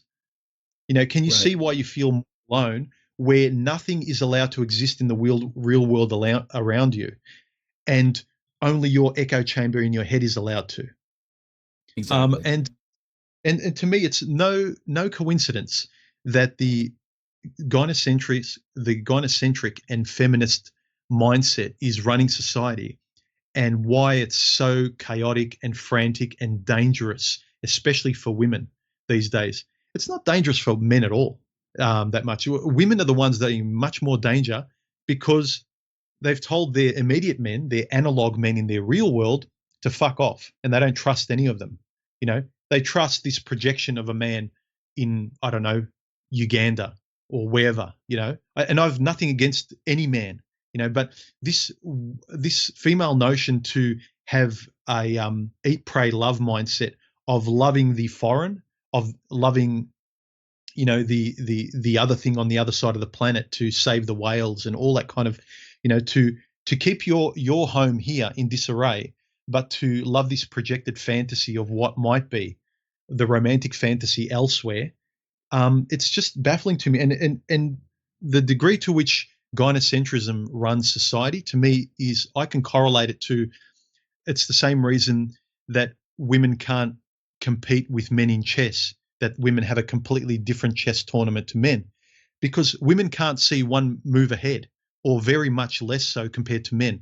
Men can play not just a few moves ahead, but games ahead. You've got chess masters of males compared to females, and females aren't even in the rearview mirror of these chess champions because they can see moves and games ahead, which is the same mental male mindset that was able to construct society of saying, okay, women, this is as much responsibility as we can give you because we can see the chess moves that go forward in terms of society very shortly after one or two generations, and our society and progress and advancement as civilization, we go backward.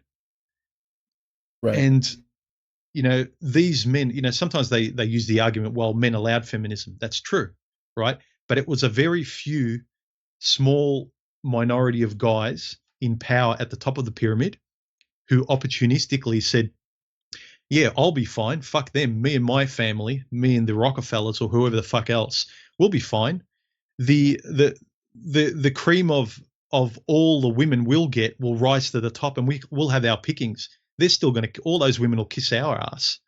Women will always kiss the ass of a celebrity and more powerful men, but we're quite happy to throw 99% of the men on the planet under the bus because we're not really going to be affected. We're untouchable. So yeah, men, a very few, small amount of men right at the top of the pyramid, they allowed it. The men with real power Right. to play chess with the politics of the world, they changed it. Men who are going to work, they didn't change anything. They follow football and drink beer and they bitch and whine about things, but it's only now that men are forced to kind of not be that drunken man watching football and just impregnating women and thinking everything will be fine because he just sees around him that it's just a high percentage that men's lives are thrown under the bus and men commit suicide and all the rest of it. So it's not a safe bet. It's forced men to actually move away from women towards more of the top of the pyramid, where when the Rockefellers would throw all of society under the bus for their benefit, men are now using the same, also, if you want to call it mindset, because too many of us are dying. Too many of us are getting thrown under the bus. Too many of us are non-cooperatively sort of being thrown under the bus by women. So it's to me, it's just rational. If Right. me in my life, if, as John the Other said, if there's a minefield with 80 plus mines in it, and people are asking you now to not just walk across the minefield and cross your fingers that you'll survive, but play soccer across this minefield, it's like, no, thank you. Or if someone in my comment section really put it well, they said, if you put one poisonous M&M in a whole sack of a million M&Ms, would you have the confidence to put your hand in and take one and eat it if it was laced with cyanide? Most of us wouldn't.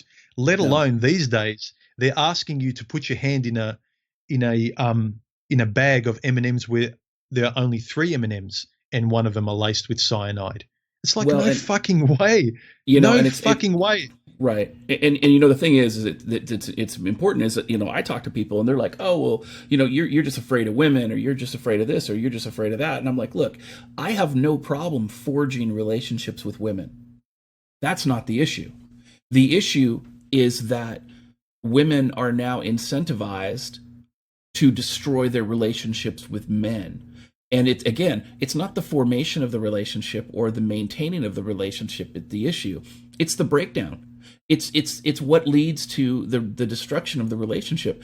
Gynocentrism and feminism have destroyed the contract between men and women, and have made it so that it is not worth a man's time anymore, or his energy, or his money, or his resources to invest in the majority of these women out there. And even though there are wonderful women out there, the point that I'm trying to make is that, again, it's the destruction of the relationship. And I said this the other day, during the 420 show. I don't know a single man, a man who is single, that is, who is over the 30 years old, who has never been cheated on. I've never heard of one. And I have Yeah. never met a woman who is single, who is over the age of 30 years old, who has never cheated on her man. What does that tell us about society? What is, you know what I'm saying? I mean, what does that tell us? I mean, and what I'm talking about is I'm not talking about the women that are the TFLers, right? The women who were they've got issues, and so they don't date, or those outliers. I'm talking about in general. I'm talking about the men and the women over 30 years old who've dated, they've had boyfriends and girlfriends, they've tried to attempt these relationships, and those relationships have failed. 9 times out of 10, they fail because of infidelity, or they fail because that relationship had been self-destructed, because women are incentivized to destroy the relationship with their man. And any man of their equal sexual marketplace value that they commit to, they're told, oh, you're settling. And they don't get it, and they don't understand it. And it's like, well, I'll tell you, you may not get it and you may not understand it, but whether or not men call themselves MGTOW, or they say they're going their own way, or they don't even understand what those two terms mean, men are going to continue to walk away from women as long as gynocentrism continues to attack men's lives. And most importantly, it doesn't matter how many YouTube channels get shut down. It doesn't matter how many Bitchute channels get shut down, or whether or not people get banned from Twitter, or they get banned from Facebook. Men are still going to walk away on their own, because they are going to come to the conclusions themselves, and they're going to be like, even though I might be the only guy going through this, it is the rational decision to make, and they're just going to avoid it. Well, look, as a man, I will extend the olive branch of rationality even to women and these leftists. Sure. I can see if even a guy who's really young, or a guy who's never had sex and never had a girlfriend, right? With what he observes, just what he observes in front of him, he sees the laws, he sees the negativity towards men. He sees that he's just judged as an arsehole, that he's useless, that he's not doing enough, that he needs to do more. And he's done nothing, right? He knows when he talks to women out on the street, even if he tries to go on dates, that there's this cranked up level of expectation and negativity towards him. Now, and he's done nothing. All these, like most men, especially when they're in the prime of their reproductive years, in their late teens, early 20s, they will lie down. They'll lie down in traffic for women. But the fact that these men in that state, that horny, are going, oh, hang on, there's just too much risk. You know, even guys, when there was a 50-50 chance of being thrown under the bus, guys tend to risk that when they're that horny. But it doesn't. It tells you a lot when men, even at their horniest, and men are men, they haven't changed, you know, That's in true. terms of their biology, that they're saying no. I would rather rub one out online or get a sex doll rather than risk the almost. It's fucking like it's like having unprotected sex in a third world country now. It's like what you're just being rational. You're not being hateful. You just value your own life, and you want to be a responsible. This is the thing. You want to be a responsible person because you know the consequences. Again, chess. I can see at least just the one basic move in front of me of the pragmatic and statistical reality of what will probably happen. I might get lucky, you know, and these are the things. They want you to look for unicorns because they want you to play the lottery ticket of possibly getting lucky. Right. But I don't play lottery with my life. I play lottery when I've got something with which I can throw away. If I've got $5 that I can throw away and be fine with never seeing it again, I will gamble with that. But when you're asking me to put my balls and my life, the roof over my head, my health, and everything on the chopping block and saying, oh, you're a loser if you don't risk, you know, why aren't you a hero? It's like, well, why don't you lead by example? Why don't you be the hero, sweetheart? And it's like, oh, well, we don't like what you say. All they've got is a comeback of sophistry and gaslighting to make you doubt your rationality. And this is what kind of these circles do, is try and get men to calibrate back to, no, pay no attention to what women say, pay no attention to their gaslighting, pay no attention to the desperation if you're observant in their voice, in gynocentrism, the ramping up on volume in censorship and the voice of hatred online is desperation. I agree. I don't care what anyone says. It's desperation. We're getting quieter and you're silencing us. You're shutting down our channels and we don't care. We're still Right. alive. Yeah, you can go through the turmoil of dealing with men you bring from overseas, of dealing with the violence, of protecting child molesters, of protecting violent men. I remember Stefan Molyneux said something quite astute. He said, ladies, if you hate the men you've got now, you've had for generations and generations and generations, men who apologize, who acquiesce, who give you advantage, who give you affirmative action, who apologize for being male. If these men still are not good enough for you, that you're still unhappy and you hate them, how many generations do you think it's going to take for men you bring in from overseas to actually be the men you perfectly want, to be the perfect men? It's going to take 150 years. Like if these civilized men you've got who kiss your ass and say yes to everything don't satisfy you, but men who hate you, you know, men who marry children, and that's quite legal and they're protected under human rights laws in our Western countries, Right. men who bash their children, men who have sex with children, men who find it quite right in their own country just to sort of, if they're horny, they see a young woman, they just kind of, they take her into the bushes and do whatever and Yeah, have their illegitimate sexual children. emergency. Yeah. Yeah, their sexual emergency. And like if we have to understand them. Like, and again, I'm not being racist. You know, I've got friends from all nationalities. But if that's your rationale, that the men who will say yes to everything, but it's still not good enough for you, if they're the men you hate, ladies, and they're the men you keep getting angry at, maybe start to look at your own choices and what you're voting to bring in and the laws you're trying to vote in, and what you're silencing is actually giving you more and more misery. The men you're silencing are fine. Well, okay, you're not allowing me to participate. I'll just go my own way even more. My life will be good.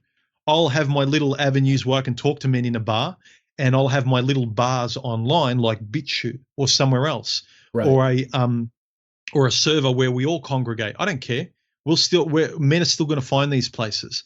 Right. It's just amazing that these incompetent female chess players are running society, and they refuse to hand the reins over to men who are chess masters. That society's actually proven we progress society where we take care of the elderly, we protect women in a civilized Western society, we make room for everyone else. We're actually altruistic where we go to war and we die for our family. Men die for their children and women and society, and they find pride in that.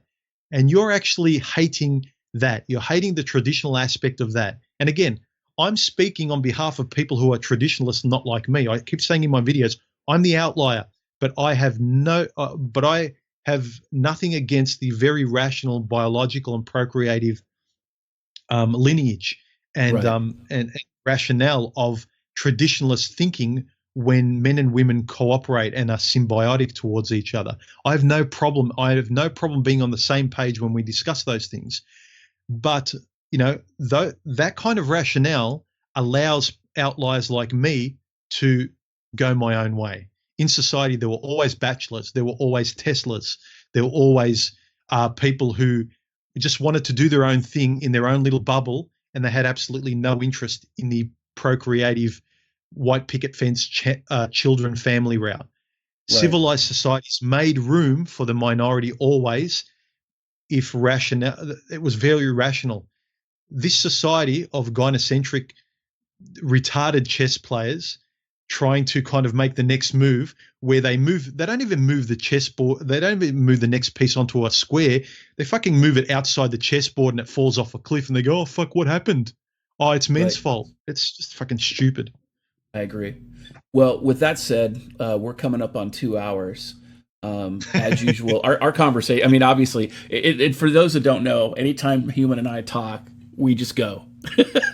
I, we I'm responsible for the majority of that. When I've talked to Stardust, we go for 3.5 hours, right. and I start to have a dry mouth. So I think it's mainly all on me because I can't Today, shut up. today, it's you. But everybody's heard me rant too many times, and so this is just as much your show today as it is mine. Obviously, I always enjoy our conversations. I always find them enlightening, and it's very clear that my audience does too, of course, because your message resonates through your videos, and I mean, literally, you're the new generation of the philosophers in our MGTOW community of individuals, and I'm not saying that to suck your dick. I'm saying that because I see the content that's out there, and I think it is absolutely awesome. I mean, what you do is it's needed, and more MGTOW content creators, more men going their own way. We need more content creators like you. Sunrise Hoodie, he takes it from a Judeo-Christian standpoint, but again, he's the same thing as far as that's concerned. So with that in mind, let's go ahead and head to the questions here real quick. But before that, you had something you wanted to say? I just wanted to mention, yeah, I agreed. Sunrise Hoodie's one recent earlier younger guy that I think he's thinking the same way. More guys need to. He's taking responsibility with the ideas and concepts, and he's pulling them apart. He's facing them, and he's coming up with his own answers that he's taking responsibility with. And you can see it in the content he produces. And it doesn't matter whether it's from a more religious standpoint, like he puts it out as, or say Stardust now has kind of he's not producing the older content because he's said all he needed to say, but he's not shying away from it. Like there's truth in there's truth that you can cherry pick from different parts of life that can benefit you. So don't stay sort of closed in a bubble of your MGTOW t-shirt.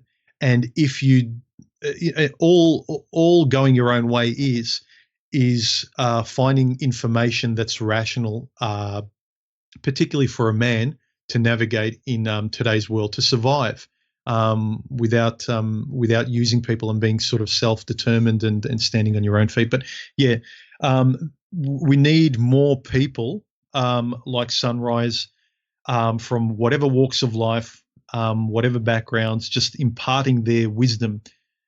Because you might get someone who is Christian, who or religious that really resists even anything that suggests going your own way, because there's no voice that can kind of make them understand it's about the ideas they're in, and it's not actually spitting on your religious beliefs if you had them, or any part of, I mean, not any part. There's some parts of MGTOW philosophy that pretty much disregard religion because of the way it connects with this certain topic they might be talking about, whether when it's to do with biology or science or physics or what have you, and how it ties into thinking in the world and what you're interested in. But certainly, just in terms of respect and what it is to be a man and a human being, I like the live and let live attitude that a lot of us more kind of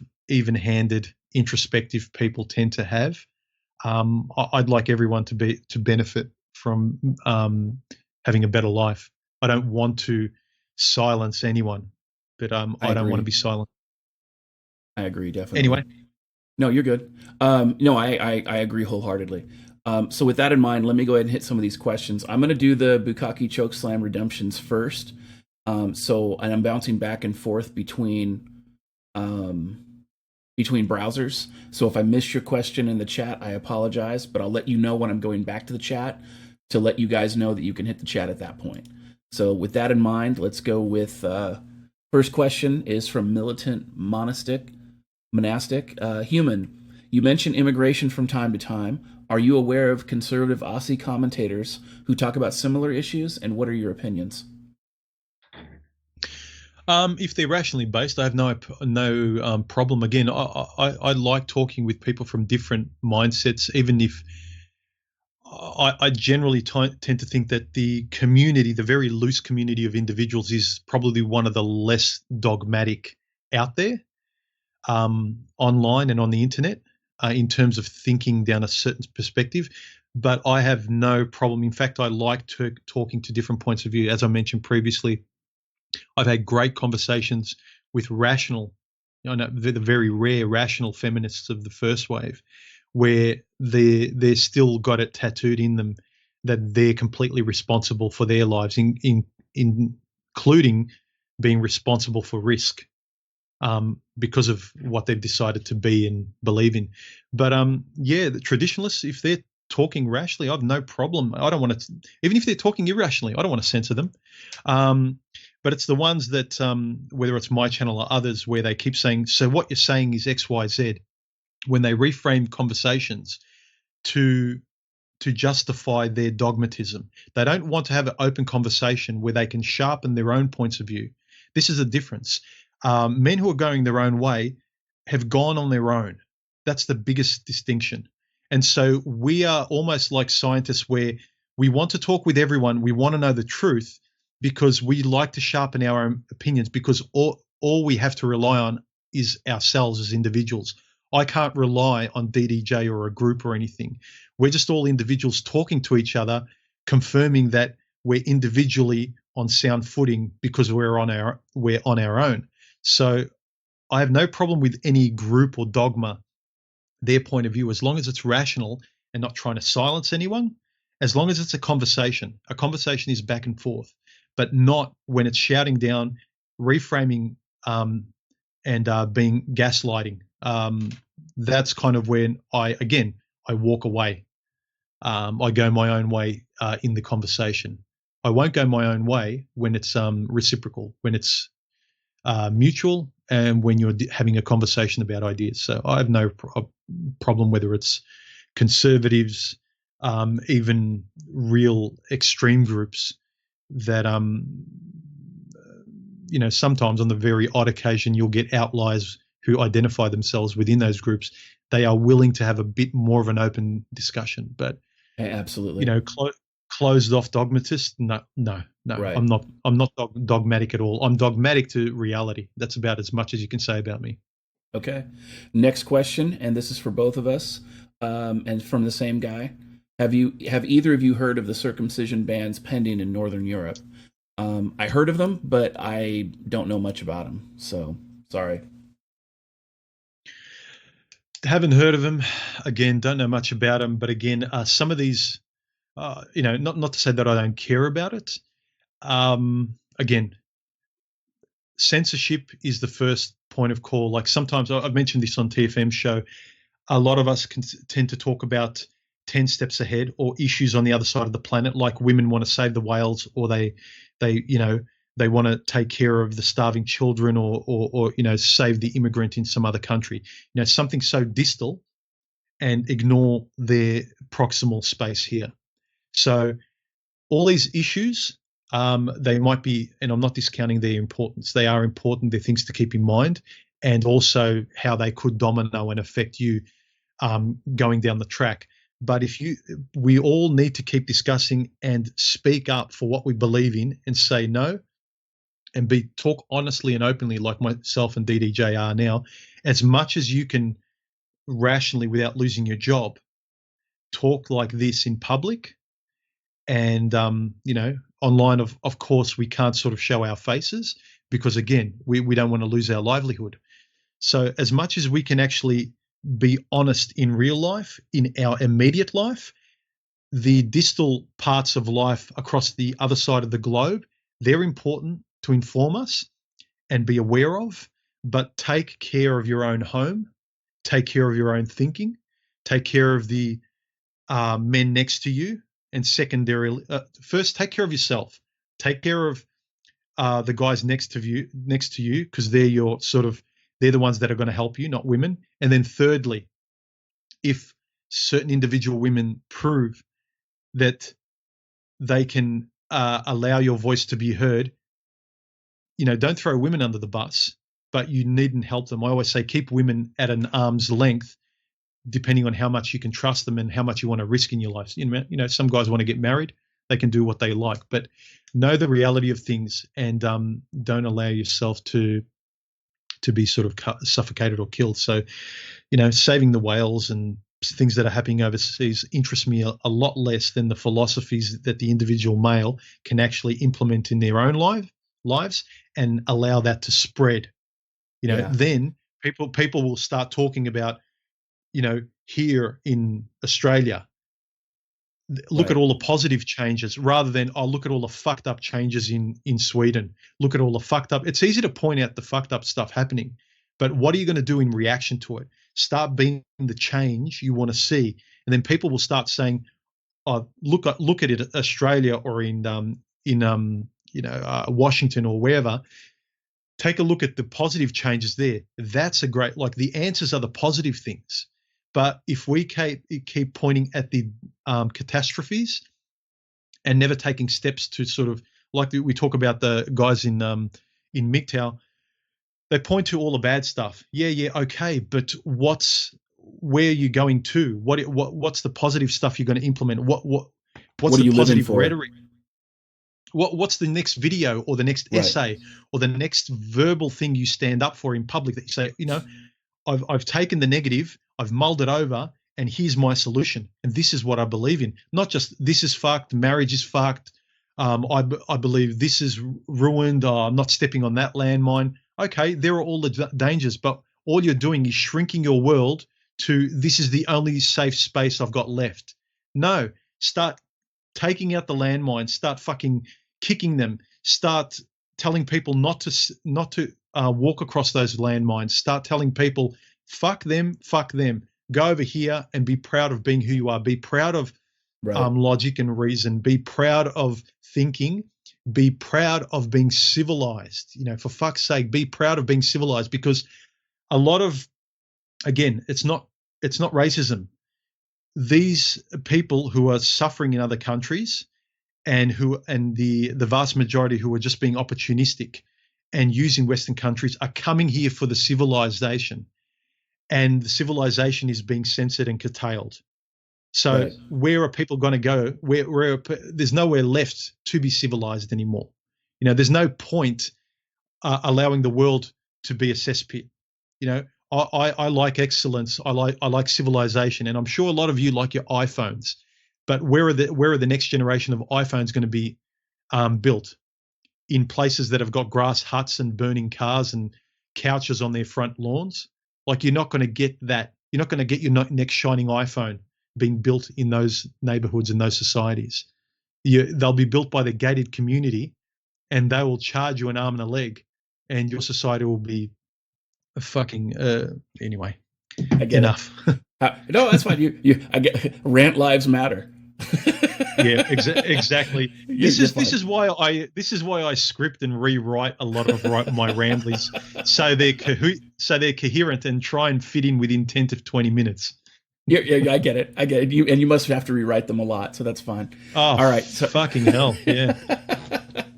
All right. So, question for DDJ. I guess that's me. What is the best thing to say to blue pillars who accuse you of being a woman hater?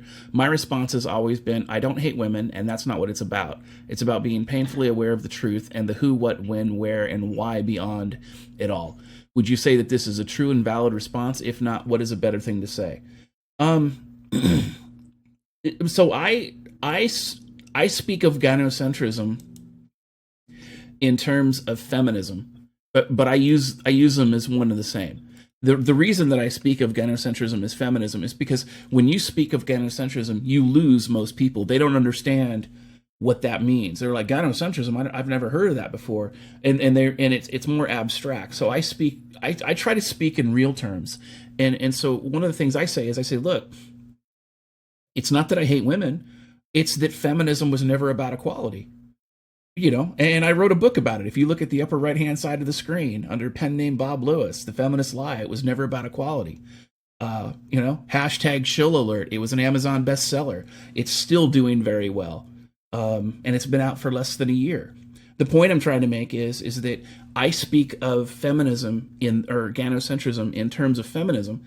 And when people say to me, you're a woman hater. No, I love women, but society has de-incentivized women to be committed and loyal to a man, and has lionized women who destroy men's lives. Why would I want to contribute to that? Yeah. Human, you want to weigh in? I just wanted to, in light of what you said, and this is a great thing about guys like us who try and pull ideas apart. We hear someone talk, and then it makes the dominoes fall over, and it makes us realize another point.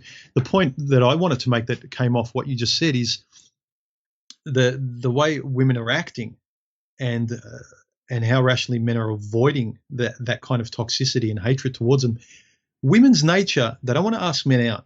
They want to be wanted and asked and pursued. If you've made men afraid to even approach you, if you silence, I've said in my video, you've made men invisible. Who's there left to approach you? Why do you think you feel so empty and alone, ladies? And you can stoically sit there and go, I don't need no man, I don't need no man. But if your maternal nature that wants to have kids and wants to have a protector, if at least you recognize you like those feelings, if you've made men invisible and afraid to even want to approach you because you don't do the approaching. You're not the human doing. Men are. So if you're not approaching and men need to shut up and disappear and become invisible, how are you going to have companionship? Who's going to protect you? You're going to be more and more miserable and in danger as time goes on. This is the stupid chess players of feminism and gynocentrism. I mentioned some of this in my feminism is just female amplification, which is similar to what you're talking about, where, they're not the ones making life happen and asking men out and making marriage happen. They're the passive waiters. They make stuff happen by making themselves attractive enough for men and life to contribute to them. When you say, we don't want you to contribute to us at all, we're good. A fish doesn't need a bicycle. Then when female nature and gynocentrism doesn't produce jack shit, then everything just dies. Okay, we won't do anything. Yeah, okay, we heard you loud and clear, ladies. Okay, we're shit. it's just mind-boggling. What do you want? Right. We say everything, yes to everything you want, yet you don't want to do anything. You don't want to approach men, which is understandable. It's biology. But if you don't allow men to approach you, you don't want men to do anything. You'll do everything. Thank you very much. Yet you can't be fucked doing anything. And it's all men's fault. But hang on, men don't even exist anymore. It's just this sophistry, this insanity is just completely irrational, and it's never their fault, but they're in charge. Right. It's again, I don't want to get on another rant, but Yeah, I get it. I get yeah. it. All right, so let's go to the next question. Question for both. My brother has the same logical red pill view on women, yet he can't imagine him being alone. He's 30. Best choice is to leave him to get burned and by their side when he falls. Here's the thing. I mean, again, I know that HuMAN has had girlfriends. Barbarossa had girlfriends. I've dated many. So a lot of the big misconception about MGTOW is that all MGTOW are monks. But at the same token, you have to understand that there are many MGTOW out there who don't commit, they don't cohabitate, and they don't marry these women. Or maybe they do commit to relationships with these women, but they don't cohabitate and they don't marry these women. You go your own way and let him go his own way. And I think the thing that's important for people to understand is that, as men, we are men of honor, and we want to help men, we want to help society. But the reality is that MGTOW is not an activist organization. We can't help anybody who doesn't want the help. And so all we can do is provide the education, let them understand what the risks are, and then just kind of hands off, let them do their own thing. They're going to have to, every man has to figure it out for himself. And what may work for you as an individual may not work for your brother. And what may work for HuMAN may not necessarily work for me. But that's the beauty of being individuals, is that we can do our own thing. We can make our own decisions, and we can choose to live the life that we want to choose. And sometimes we do great, and other times we make mistakes, but that's what life's about. It's about living, enjoying your life at some level, trying to achieve something in your life, and learning from your mistakes. And of course, again, like what HuMAN said earlier, men are watching. They're watching the mistakes other people are making, and they're like, I'm not going to do that. Especially the younger guys that have joined the community. They understand that. They're like, yeah, why would I commit to this woman if all the the hashtag Me Too stuff is going to happen? There's no reason for that. So when it comes to that, provide him the education, provide him the red pill knowledge, and then just let him go. Because he's either gonna do it or he's not. But we can't save anybody but ourselves. So the only thing we can do is educate other people. And so with my content, with the books that I write, the second book I'm working on, it's a question of just providing the education. Once you provide the education, let them do their own thing and wash your hands of it. HuMAN, you want to weigh in on that? Yeah, I mean, to me, the first thing that pops to mind is the writer's mentality. And in writing, and I'm sure you know this, DDJ, it's show, don't tell. And all we're doing is showing. All we're doing is offering, ideas and philosophies and things we see as true.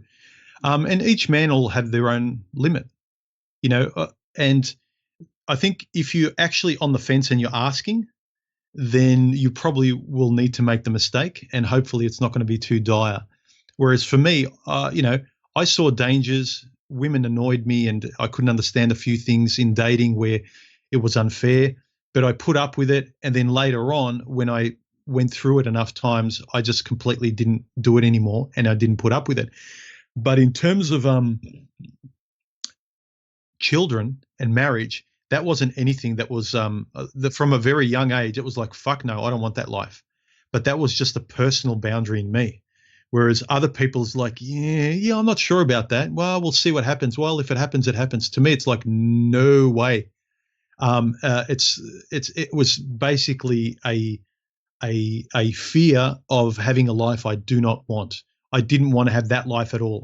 I didn't have the urge to procreate. I didn't have the eternity project. And I don't see anything wrong with having kids. The majority of the human species has that drive. It's fair. It's very rational. But each person's going to have their own limits. And you just need to be honest. The fact that if you as an individual are asking these questions to one of us, are going, women are like this. I really want this, but I'm struggling with X, Y, and Z. Unless you come to terms with it, and if that presents itself in your life immediately, the most likely is you might actually fall into the trap, but you'll learn and you'll come to your own realization afterwards, or it might take 1, 2, 3 marriages, a couple of kids. And some people, you're going to do, ultimately, put it this way, at the end of the day, you're going to make the choice you want to make. I say this to women when they go, I can't find a good man. It's like, well, you don't want to. And it's like, oh, no, I don't because of X, Y, and Z. Well, it's like, if you wanted the kind of man you want, you'd present yourself and you change your life to get what you want.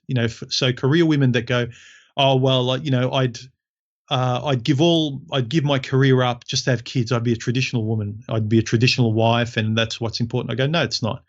I go, if it's important, you change your life to now work less and put all your energies and put that as the first priority and do all of that. But the reality is they don't. It's the same as entrepreneurs Well, when they talk to people when they want to make money. Everyone's saying, "Oh, I have all these great ideas and I'd make X, Y, and Z and I'd be successful only if someone gave me a chance." Poor me. And then the entrepreneur says, "Okay, I'll give you $1 million right now. What's your plan?" And they go, "Oh, well, I don't know." It's like, well, you're not serious. It's all rhetoric. So if you want to do exactly. something, if you want to be somewhere, you'll lean in that direction and you'll take steps and you'll know it to be true because you'll risk. You don't get the good stuff by risking nothing. But unfortunately, men aren't going to put their neck on the chopping block to see if they survive later. Some men will put their fingernail on the chopping block and then learn from that experience. But, they're asking men to put their whole arm or neck on the chopping block. Men aren't going to do that. We're rational. You know that we weigh up the cost benefit analysis. There's no Exactly. mystery to this. Exactly. And it's funny that you were mentioning that about the whole chopping block thing. It's just, yeah, men are going to make the rational decision for themselves. And it's like when you were saying about these women, and again, this is for men too. If you're part of the MGTOW community, if you say you want to do something, you need to back that up with action. Nobody becomes a doctor without putting in the time and effort to go to medical school and to pass the exams and to go to pre-med and to do the things that are necessary to become a doctor. It is the same thing. It's the same way. It's the same level of investment with anything you want in life. If you're a woman and you want a man, and you want a man who is going to love you and commit to you and invest in you, then you better make sure that you're going to love, commit, and invest in him in the same way he is doing it to you. Because if you're men don't want a princess. Men don't want to raise their wife. They want a woman. They want a woman who is strong. They want a woman who is capable. They want a woman who is mature, who can invest in them.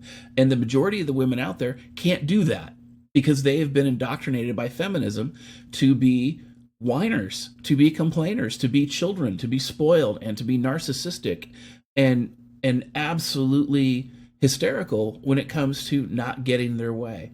And so, Look, I can't tolerate children. I never wanted them right, to have them in my life, so I can't date a child either. And in terms of women kind of wanting men to risk, I mean, us men can be rational. I can't say to women, all these women that like are childless and what's wrong with men? Why aren't men dating us? Why is the birth rate plummeting? I quite rationally, I could say, well, you can go to a war-torn state in Africa where the birth rate's really high. Go there. Migrate there, ladies. You'll have children. But I know quite rationally why women won't choose to do that because of the risk.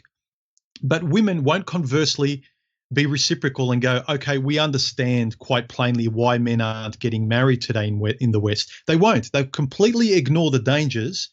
I can completely understand the dangers of a woman if she wants children not going to Africa where the birth rate is 7 times or whatever it is of the West. I understand why, because of the dangers. Quite rationally, I'm 100% on your side, ladies. I understand your risk because I care about something other than my own subjective opinion. I care for others. I can see objectively another person's point of view. I can empathize with another person's suffering and pain and danger. But for some exactly. reason, these assholes who have no compassion at all, when men are saying, I've been through this, I've been through this, I've been through this, and I don't want to anymore. And all you get back is loser. You live in your mum's basement. Risk it again. Walk across that minefield where the risks are 80% you're going to get your legs blown off. And it's like, this is why men are walking away in a very passive, non-violent way, saying, we want to have nothing to do with you. You're insane. You are functionally insane and narcissistic as a gender in terms of gynocentrism. And I think they're desperate because they've burnt that bridge, and too many men know it now. You can't hide it. You can't sweep that under the rug. Yeah. Men have seen how women behave through feminism, through the loudspeaker of feminism, as I said, and every woman that's at the top of her lips talking all these feminist epithets and saying, the wage gap, men are arseholes, rape culture, X, Y, and Z. Something new is popping up everywhere, hashtag me too. And it's like, I am walking away from crazy. I can't talk to you like an adult, yet women can't sort of just put on the adult hat for one moment and talk to men. Whenever they're discussing what's wrong with men today, they get a feminist expert on, rather than actually going to anyone in the men's rights group like Cassie J did in the Red Pill movie. She actually went to Paul Elam. If she's asking why men are walking away and going to the MRA or wherever they're going to find some sort of refuge and live rationally and sanely, they're not going to Paul Elam. They're not going to figureheads and rational and mature people who can actually explain without shouting, just quietly and rationally with just information, why men are not doing it anymore. No, they'll go to some screaming feminist. She'll give you, her expert opinion why asshole men just aren't manning up. This is the culture men are just refusing to play with anymore. Right. All right. So and people I'm gonna might say, because I'm just lastly, go ahead. And people, when they listen to me, I'm passionate, but I'm not angry. It's just exasperation. It's like the parent being annoyed at the screaming kids over his fence by parents who are never there, and just being drowned out by screaming, uncivilized children. And you can't hear yourself think. You can't actually enjoy being peaceful. You can't be left alone.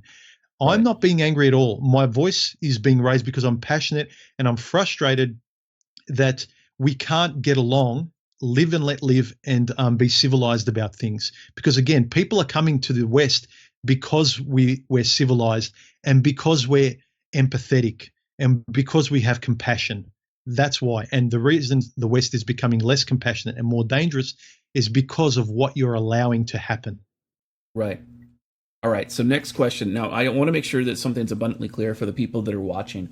I'm not going to actually be asking every question, mainly because I know that both HuMAN and I are rather long-winded. Normally, I cut these streams off at 2 hours, but the conversation's been really good. We're at 2 hours and 20 minutes or so right now, or close to that.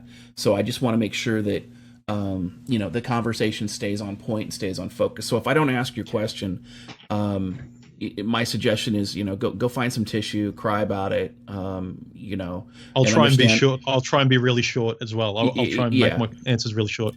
Well, some of them are about just things that aren't really relevant. It's no disrespect to the people out there. I'm just saying, just understand that HuMAN and I are crying on the inside with you. So with that in mind, let's jump back to some of these questions. And I'll hit the quick ones first. Question for DDJ: can you make a video or a phone app for men to protect themselves in case of divorce? No, and I'll tell you why. There's such a thing as what's called the unlawful practice of law. Like, I can tell you what I can do as a paralegal. I can tell you what I can do or what I would do in the same situation as close as what I can do, and I give you my personal opinion, but I couldn't give you my legal opinion. Now, if I was an attorney and I was practicing law in Washington State, for example, I still couldn't give a legal opinion about what you should do if you're in Australia or if you're in Canada or if you're in the UK, because as an attorney, I would only be licensed in Washington State. The same thing is true as if I was an attorney in Washington State and you were in Florida. I could tell you what I think what would happen in Washington State, but I couldn't tell you about Florida. Now, that might give you enough information to do that and to go into Florida and protect yourself. But in Washington, but obviously it would be a Washington State type of thing. But with that in mind, I am in the process. My next book that I'm working on right now is about divorce rape culture. And I am providing personal advice in the book for men who are going through divorce, who are falsely accused, who want to protect their children, and who want to come out of that other end of that crucible in as close to one piece as possible. So it's going to be written in a very similar fashion to The Feminist Lie, in that the first half of the book is going to talk about the culture, it's going to talk about how we've evolved to this point as a society, and then it's going to turn around and it's going to talk about the nuts and bolts of how to do things. In other words, how to be a good father in the middle of a divorce. What kinds of things can you do to help your attorney make your divorce easier, things like that. So there's going to be some nuts and bolts stuff that's out there. So with that in mind, again, no disrespect for the person that asked the question. I just want to make sure that they know that I'm actually working on that, and I'm hoping for it to be. I've had a lot of transition lately. I was hoping for the book to come out in July, but it looks like it's going to be closer to the end of the year. Let's see here. You find another one here. All right. Question for both. There are recently more and more women in MGTOW comment sections saying that women are the victims of feminism. Women are not the problem, feminism is. Men and women should work together to destroy feminism. What do you guys think?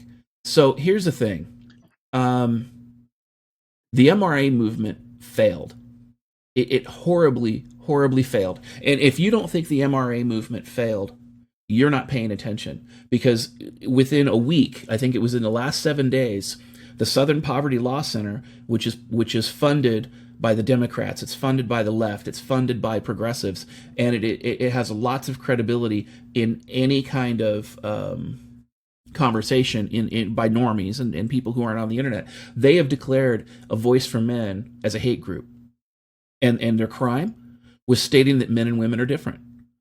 Because, heaven forbid men have a penis and women have a vagina, or, there's so many other verifiably scientific ways where men and women are different. So, but women understand this. I mean, women who are independent, women who think for themselves, women who don't rely on the welfare state, women who don't have this perpetual victim complex, and women who really love men, they get it.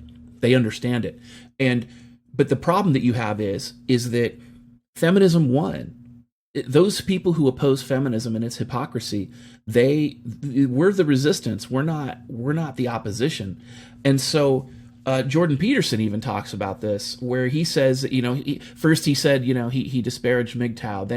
Then he said, oh, I'm sorry that I used those particular words, even though he still believed in what he said. But then he later admitted that, number one, divorce rape is real and it's a bad deal for men. And the second thing he admitted in his stream with Camille Paglia, I'm sorry if I just butchered her last name, he admitted that men can't solve the problem.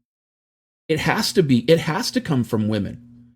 Women have to walk away from feminist bigotry in order for the bigotry to stop. But the problem is that these women, they're coming to MGTOW comment sections. They get it. They totally get it. But they're not, they know what the problem is. But then when they realize they have privileges, they're like, shit, I'm in a privileged situation. I have rights and I have privileges that men don't have. And if I want to solve for all the problems that feminism has created, and I want to have a man who's willing to commit his life to me, I need to give up some of these privileges. And for many women, they will refuse to do it. And they'll openly admit to it. And these aren't just feminist women. These aren't just, women in the center left. These are traditional women on the right as well. And they are saying, I don't want to give up these privileges.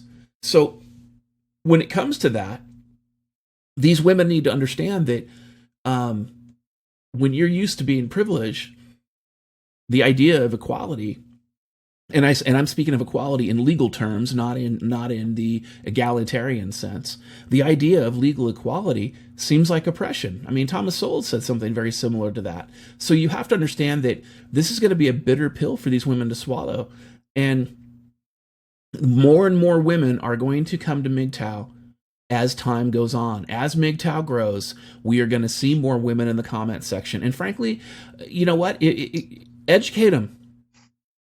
Educate them. Let them make their comments. Have conversations with them. Don't be afraid of them. Don't be one blowjob away from the plantation either.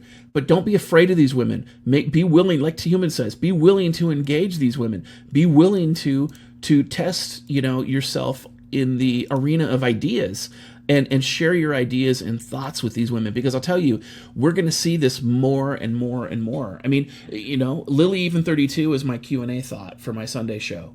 And she's one of these women that understands that feminism is cancer, but she also understands that she has privileges that men don't have.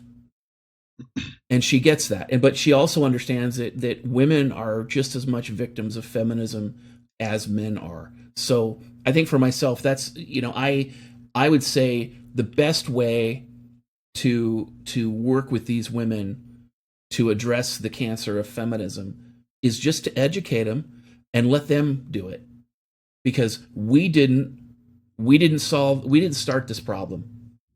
We didn't create this problem. We should not have to worry about solving it, because you know what? As a MGTOW, I speak for myself, but I will tell you this: it's not my turn to babysit.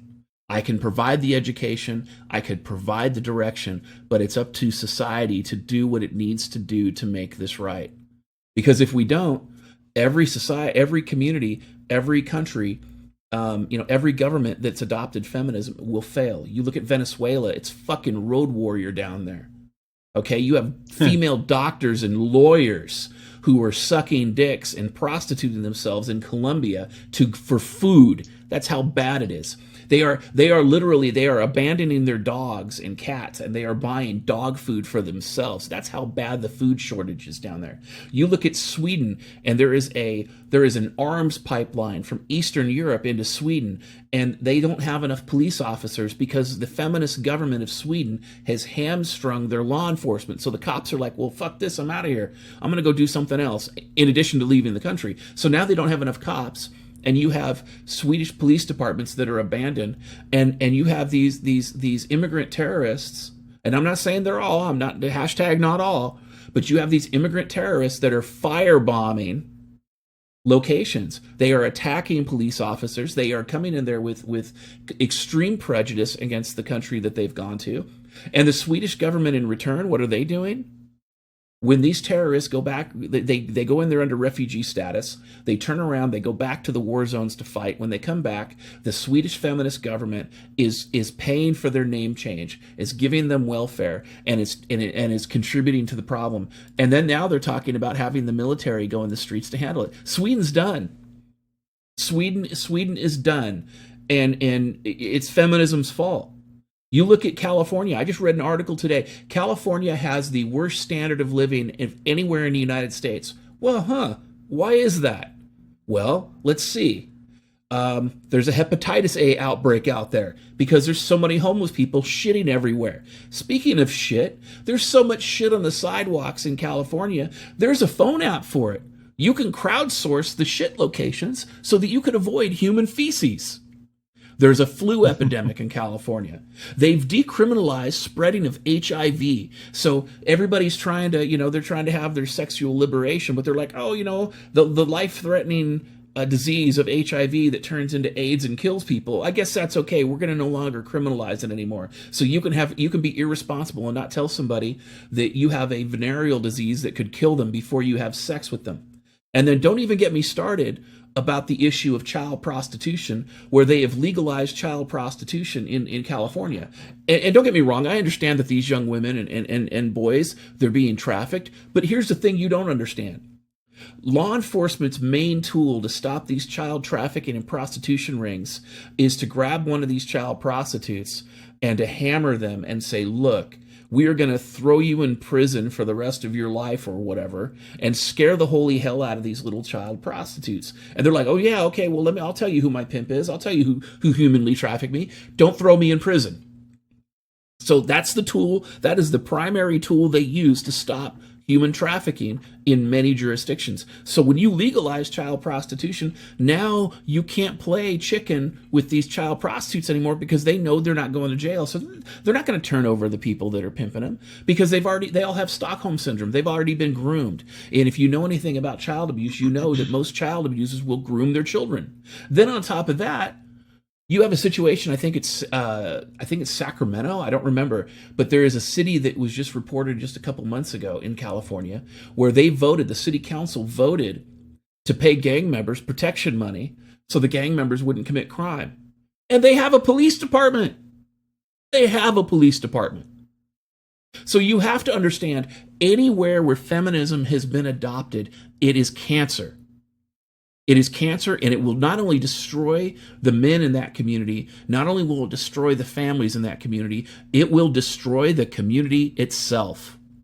And now you have the entire state of California who has said, we are going to, you have elected officials saying, we are going to oppose federal immigration law, and we are going to harbor federal criminals, federal fugitives from justice, because we just want them here. I'll tell you what, if I was law enforcement at the federal level and I saw that shit happening in California, I'll tell you exactly what I would do. I would roll in there with civil asset forfeiture, and I'll be like, oh, Facebook's giving $500,000 to illegal immigrants? Great, I'm going to seize that bank account. Oh, these people have created a legal fund to help these illegal immigrants. Oh, great, I'm going to seize that shit too. And you, Mr. Elected Official, who said you're not going to comply with federal law, we have this thing in the United States called the Supremacy Clause. Here's your handcuffs. Let's go to federal penitentiary for corruption. This is the type of thing that needs to happen. When you have civilization, you only keep civilization when you enforce your laws and when you keep people civil. If you don't, you turn into Sweden, you turn into Venezuela, you turn into California, which I like to call dog shitistan, and you turn into Germany. And Merkel, the leader of Germany, just admitted they have no-go zones in Germany. So you have to understand that this is a self-correcting problem, but I don't want to see a collapse. I don't want to see a situation where this is going to get worse. Plus, in the United States, we have a public pension crisis. So all these people, all these leftists and all these other people who have these government jobs, their retirement is done. It's screwed because of the underfunding and because everybody's been looting the coffers and stealing the tax dollars. You have people who work in waste management. They are, they're like executives for wastewater treatment plants and stuff. They're making $300,000 a year when they should be making, maybe 110. There's no reason for that. They're just, it's corporate welfare. It's government welfare. It is absolutely ridiculous. And these women, they see it, but they don't see the entire scope of the problem. That all they see is, these men won't come to us anymore. What's going on? Well, I'll tell you what's going on. We are in stage 4 feminist cancer. And if these women want to stop this issue, then they need to quit thinking that they know everything. They need to listen to the men in the MGTOW community and elsewhere. They need to look at the problems for what they really are, and then they need to make decisions from there. Because I'll tell you what's going to happen is it, if it doesn't happen, you're going to watch our way of life change, not just in the United States, but in Australia, in the UK, in Canada, everywhere. And it's not going to be pretty. So, again, if these women show up, and they are, I'm looking right now in my chat. I've got at least one. There was another woman who was here earlier this evening. There might be a couple more in the chat. Yeah, look, don't hate them. They understand the problem. These women who are coming to the MGTOW community, they understand the problem as far as the end result. They just may not understand all the factors that are contributing to the problem. Educate them, do what you can do, and then let them solve the problem. Because the reality is that men have tried. Men tried for years. They tried for decades. And now, anybody who talks about the difference between men and women is going to be labeled by the Southern Poverty Law Center as a hate group. So we did our part. All we need to do is educate and then move forward and hope for the best. Human, you want to weigh in? I kind of ran it a bit. That's all right. It's not just me. Um, yeah, I mean, it reminds me of an older video of Stardust entitled "Men Aren't the Repairmen." We're not here to repair things. We didn't break anything. We don't need to fix it. Even though men stoically kind of get off on doing that, they feel validation and they feel kind of a reward. Um, it's embarrassing to do it these days. Men have a little bit of honor, so it publicly looks shameful when you're kissing women's ass as they're spitting all over you.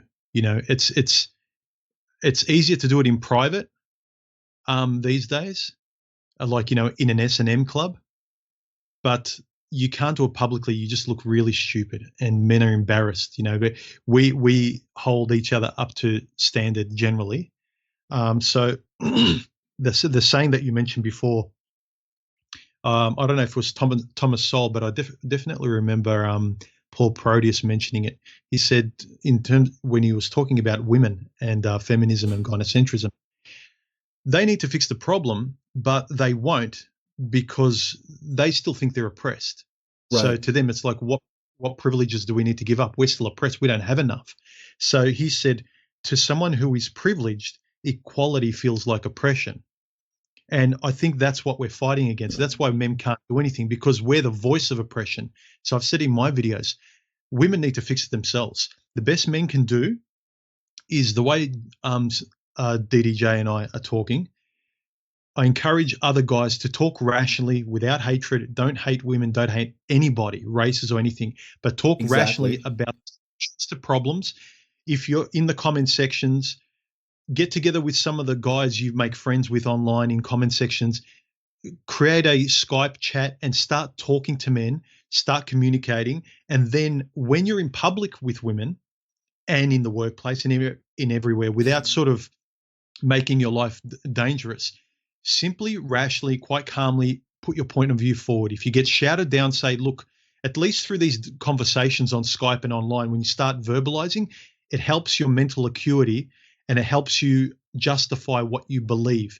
You can't keep listening to people like us and let us speak for you when we're being silenced all the time. You need to be your own voice, talk amongst each other, and let it spread through your own lexicon, through your own verbalization. So when you're in front of women, you can say, but I think this, this, and this. And if she says, oh my God, how dare you, go, well, if you're not allowed, if you're not, I'm speaking calmly, if you're not listening to my point of view, if you have absolutely no compassion, then let's just change the subject, because you've shown that you have no compassion for my pain or my point of view. I'm listening to you. So see, all these things I'm saying, you think, oh, human, you've got away with words. I don't think I really do. I've just read a lot. I've talked a lot. I've written a lot, and through talking like this, making my videos, my mental acuity is much, much sharper. So when I'm in public in front of people, I can defend myself and defend the truth that much better, and no one can shame me. But if all you Exactly. do is swab material, read, and say nothing, and when a woman confronts you and you're like, and then you just let biology take over and you go, yes, dear, whatever you want. Oh, yeah, I'm an idiot. Yeah, white men are assholes. Then things are going to get worse, because women, through their broadcast, they've got their verbal acuity down pat. They know exactly what to say to shame you. They know exactly what to say, and they're quite confident. You, with men, need to be as confident to speak the truth. And then when women challenge you, show them. You're not going to fight them. You show them that they're being idiots, because your language and your intellect and you're resting on intellect and reason is that much more embarrassing to them, because you look like the adult in the conversation and they're the child whining, that you're saying, look, I'm not gonna argue with the child. I'm trying to speak rationally. You want to wail and moan? I'll leave you to it. Let's change the subject if you don't want to talk like a rational human being. And slowly, you shame women into becoming adults, because all we have are children at the moment. So yeah, Right. develop your mental acuity. We're not there to fix things. Men are the enemy. I've said this in a few videos. Talk amongst each other, but do not try to change the minds of women, because we're enemies. I'm slightly sort of a little more binary than say you are on this, DDJ. I Well, don't. well, I I want don't. to make sure. Yeah, I want to make sure something's abundantly clear. when I say talk to these women, I'm not talking about changing their minds. I'm talking about educating them and letting them understand where we're coming from. Whatever they choose to do with that information is them. And when it comes to, and for anybody who doesn't understand this yet, I'll talk to anybody. You're feminist, you're far right, you're alt right, you're alt left, you're whatever you are. I'll talk to you. If you're male, female, it doesn't matter. I'll talk to you, and I'll even stream with you. But you have to understand that it's got to be a conversation of mutual benefit. It can't just degenerate into shaming language and ad hominem attacks and baseless accusations. But yeah, so for me, Yeah, yeah. and I agree with HuMAN completely in that if you're reading about this information, you're learning about this information, you need to talk about it. You need to join some of these men's discords, some of the MGTOW discords. You need to talk to each other on Skype. You need to communicate verbally with these people, because you have to understand that in order to test your theories, you have to be able to have that adversity and have that disagreement to make sure that what you say is true. Yeah, you need to verbalize it. You can't go on a date with a woman, or you can't sort of confront a die-in-the-wall feminist and say, read this. She's just going to throw it in the trash. You need to confront her as a human being. And if we regress into just thinking and knowing this stuff without verbalizing that, that's where a lot of guys stop short of self-actualization. You need to live it. You need to verbalize it. You need to know it. And none of that happens. You don't take one step forward if it's always at the safe distance of a book on your shelf that Right. you read in private when no one's around, and then you put it back, and then you kiss the ass of gynocentrism, even though it disgusts you and it leaves a bad taste in your mouth. I'm saying a similar thing to you there at the end. Have a reciprocal, mutually beneficial conversation, but when it's not mutually beneficial, when there's no civility, walk away and let Right. them know that they're not being civilized and that you're calmly, in a Gandhi way, walking away because they're acting like children. The moment they want to act like an adult and have a conversation, not just a one-way shouting match from them to you, you'll be there to have a reciprocal conversation. But it's not going to be a gynocentrism kills men conversation. Right. So Right. yeah, I would agree there. I will say this though, just so we are all clear. If there are feminists out there, if there are alt-right guys out there, if there are people who are not MGTOW, who do oppose MGTOW philosophy, if you want to publicly debate me on my channel, I'm happy to do so, and we can talk about the issues. Now, I'm not going to do autism blood sports. I'm not going to turn this into a shouting match or a Jerry Springer or a drama fest. But if you want to talk about the issues, and again, refrain from shouting, refrain from the ad hominem, and refrain from the knuckle dragging, I don't care who you are. I'll debate Jordan Peterson. I don't care. I'm saying that we'll talk about the issues. So with that in mind, just be aware. Like I said, I'll talk to anybody.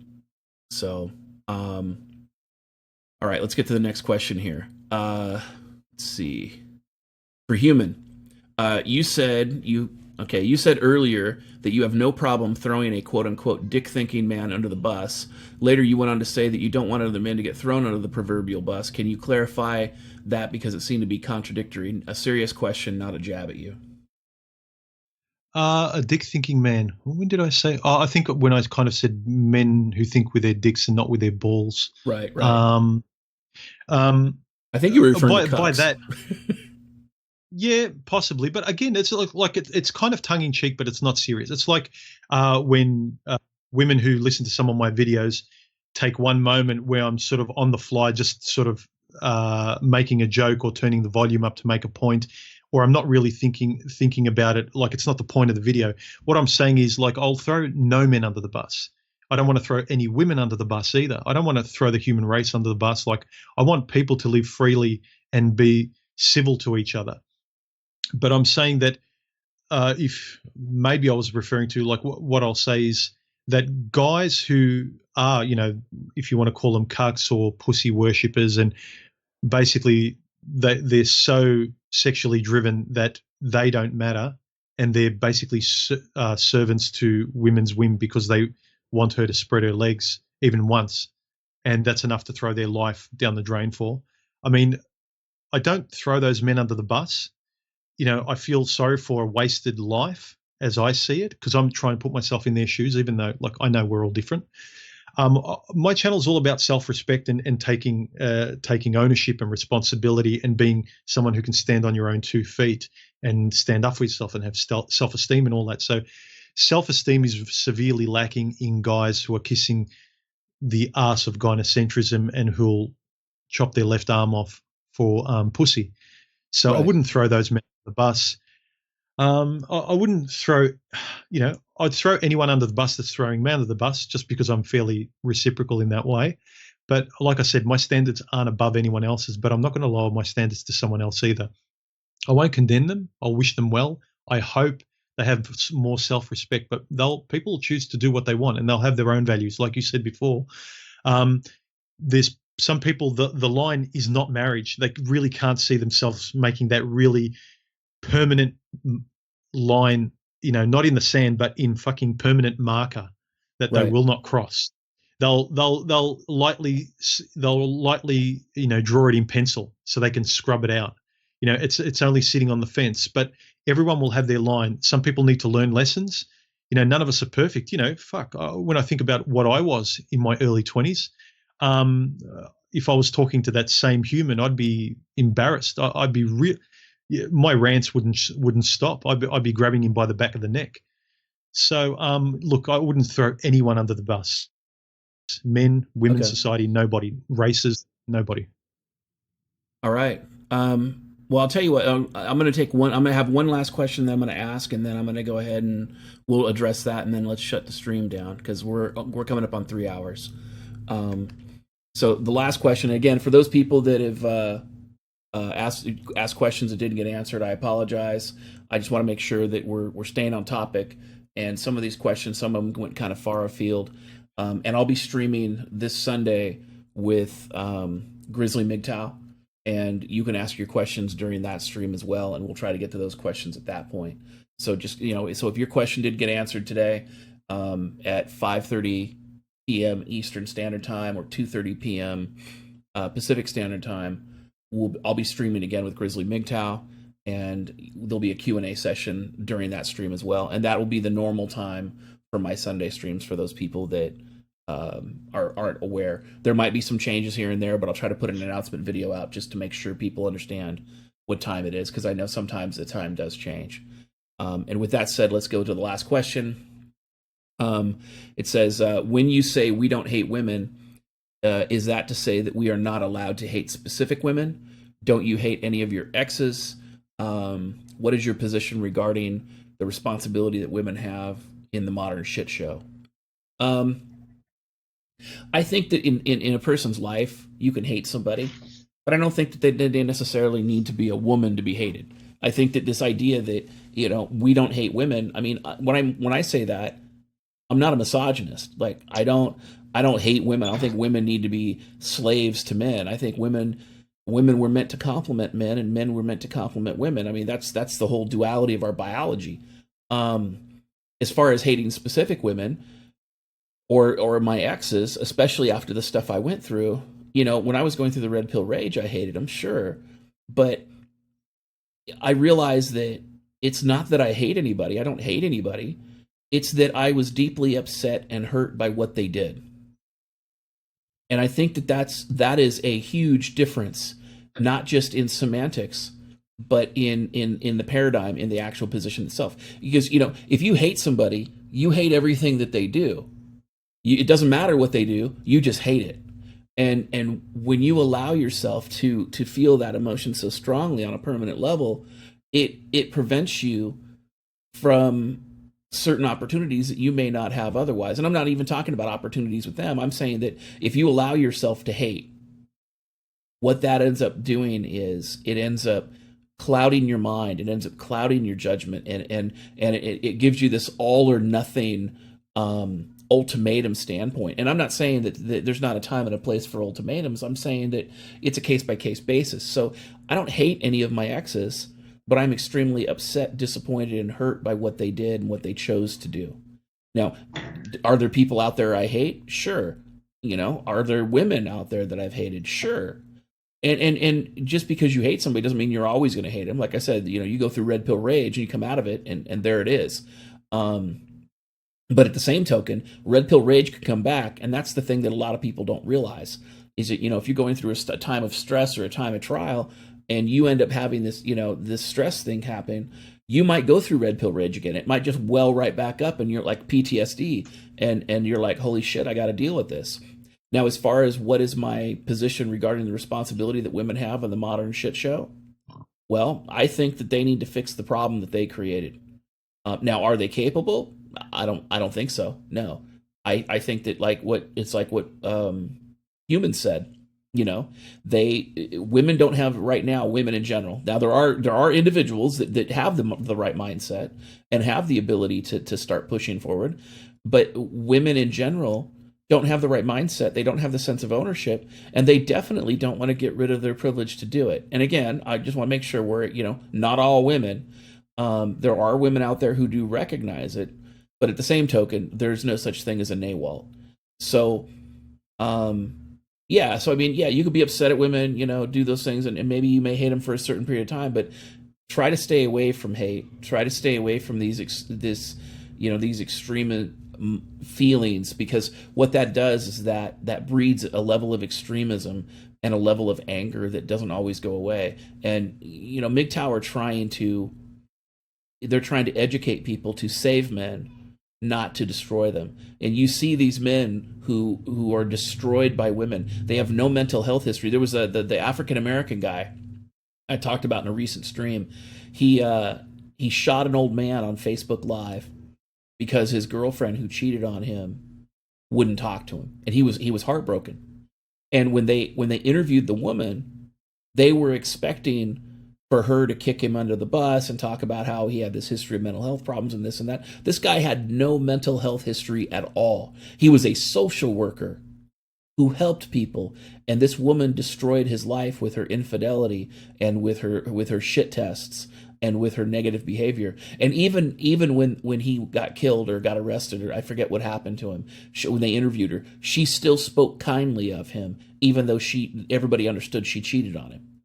But you have to understand that these women, their unrestrained hypergamy, they will destroy men's lives. And you don't even have to have mental health issues during the relationship for this stuff to happen. She just has to act unethically. She just has to cheat on you. She just has to betray you. And you could get sent over the edge. So, but I don't think that because of that, I don't think that these women, because of their instant gratification attitude and because they've been so incentivized to destroy men's lives, I don't think that many women are strong enough, or enough women are strong enough to stop the modern shit show. I think there's going to be some kind of collapse before it happens. And there's going to be a lot more suffering before it gets better. And California is a perfect example of that, unfortunately. HuMAN, you want to weigh in on this? Yeah, I think generationally, it'll just slowly, the pendulum will start to swing back. So the next generations, the proof will be, if the next generation of women are less toxic and actually have a bit more compassion and a little bit more reciprocal and a little bit more fair and realistic, then the men will see the evidence of that reality and they'll go, oh, okay, it's not as dangerous. There's not as many landmines in that field. So I think the pendulum will swing back. But this is the thing, these desperate women of my generation that, you had feminism in Camille Paglia's days, whether I can't remember, I think it was the first generation. Second gen. Okay, the second gen, and people didn't like it. But there was no real evidence that they were, okay, you could argue Germaine Greer, but she sort of spurred on and pushed everything over into the third wave cliff. But I mean, when third wave came, then fourth wave, it's a runaway train. So the Camille Paglia responsible kind of, all I want is an equal playing field and let me fall and prove myself, and I won't complain. I won't complain about being a woman. I'll try and that kind of leaning towards merit. Anyone with a rational brain, even an old antiquated man kind of thinking, I don't want women in the workforce. He can't deny a rational woman who's actually proven herself and done the work. He might not like it, but he says, well, fuck, I can't deny she's good, or she's done work, or she's earned it. But Yeah, a few generations. I think just naturally the humans' instinct to rebel against their parents. You'll get women rebelling against their idiotic mothers. So just the biological fact of not wanting to be like their mother or not wanting to be like their father or whatever, you know, how the child always rebels and Right. forms their own identity. I think you'll get progressive generations doing that and going, oh, fuck feminism, that retarded childish attitude, like I'm going to get as far away from that as possible. Then you might get people going too far and just being doormats. I don't know, but I'm saying there will be a natural rebelliousness that happens in the human animal. But in terms of women in my generation, 80s, 90s, now these entitled drowning princesses where the ship is sinking, men aren't there. You've made them invisible, and men are quite rightly enjoying a free ride in terms of their own life and not trying so hard, you know. And if the women these days they don't want to try because their nature doesn't really want to, you know, we don't care. We're not Right. asking anything. We're simply pointing out here's the rational facts. This is what's ridiculous. But look, I'm quite fine being here. I'm not asking women to do anything. You know, this is the landscape. You'll need to fix it. It's going to take a long time. It took a long time for you to fuck it up, and it's not going to get better by you digging more of a grave. You know, you have to And you it have to may dig take the it may take a couple generations to do it. you got to dig the other way. You got to balance it out. You've gone so far in the opposite direction. No matter what way you look at it, history, rational common sense, the balance of being equitable with your, other half of your gender, none of it, everything's out of balance. Even if you look in terms of biology, the planet's overpopulated. What's winning now? Is death winning or is birth winning? It's just a female nursery of life by any measure. Like life has to win.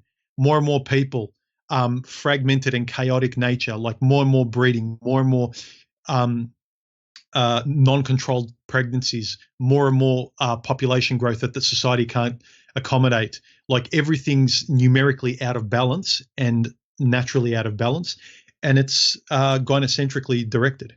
None of it makes sense, and everything's chaotic because the people that are directing it don't know how to drive, yet they refuse to give you the wheel because they're entitled. Right.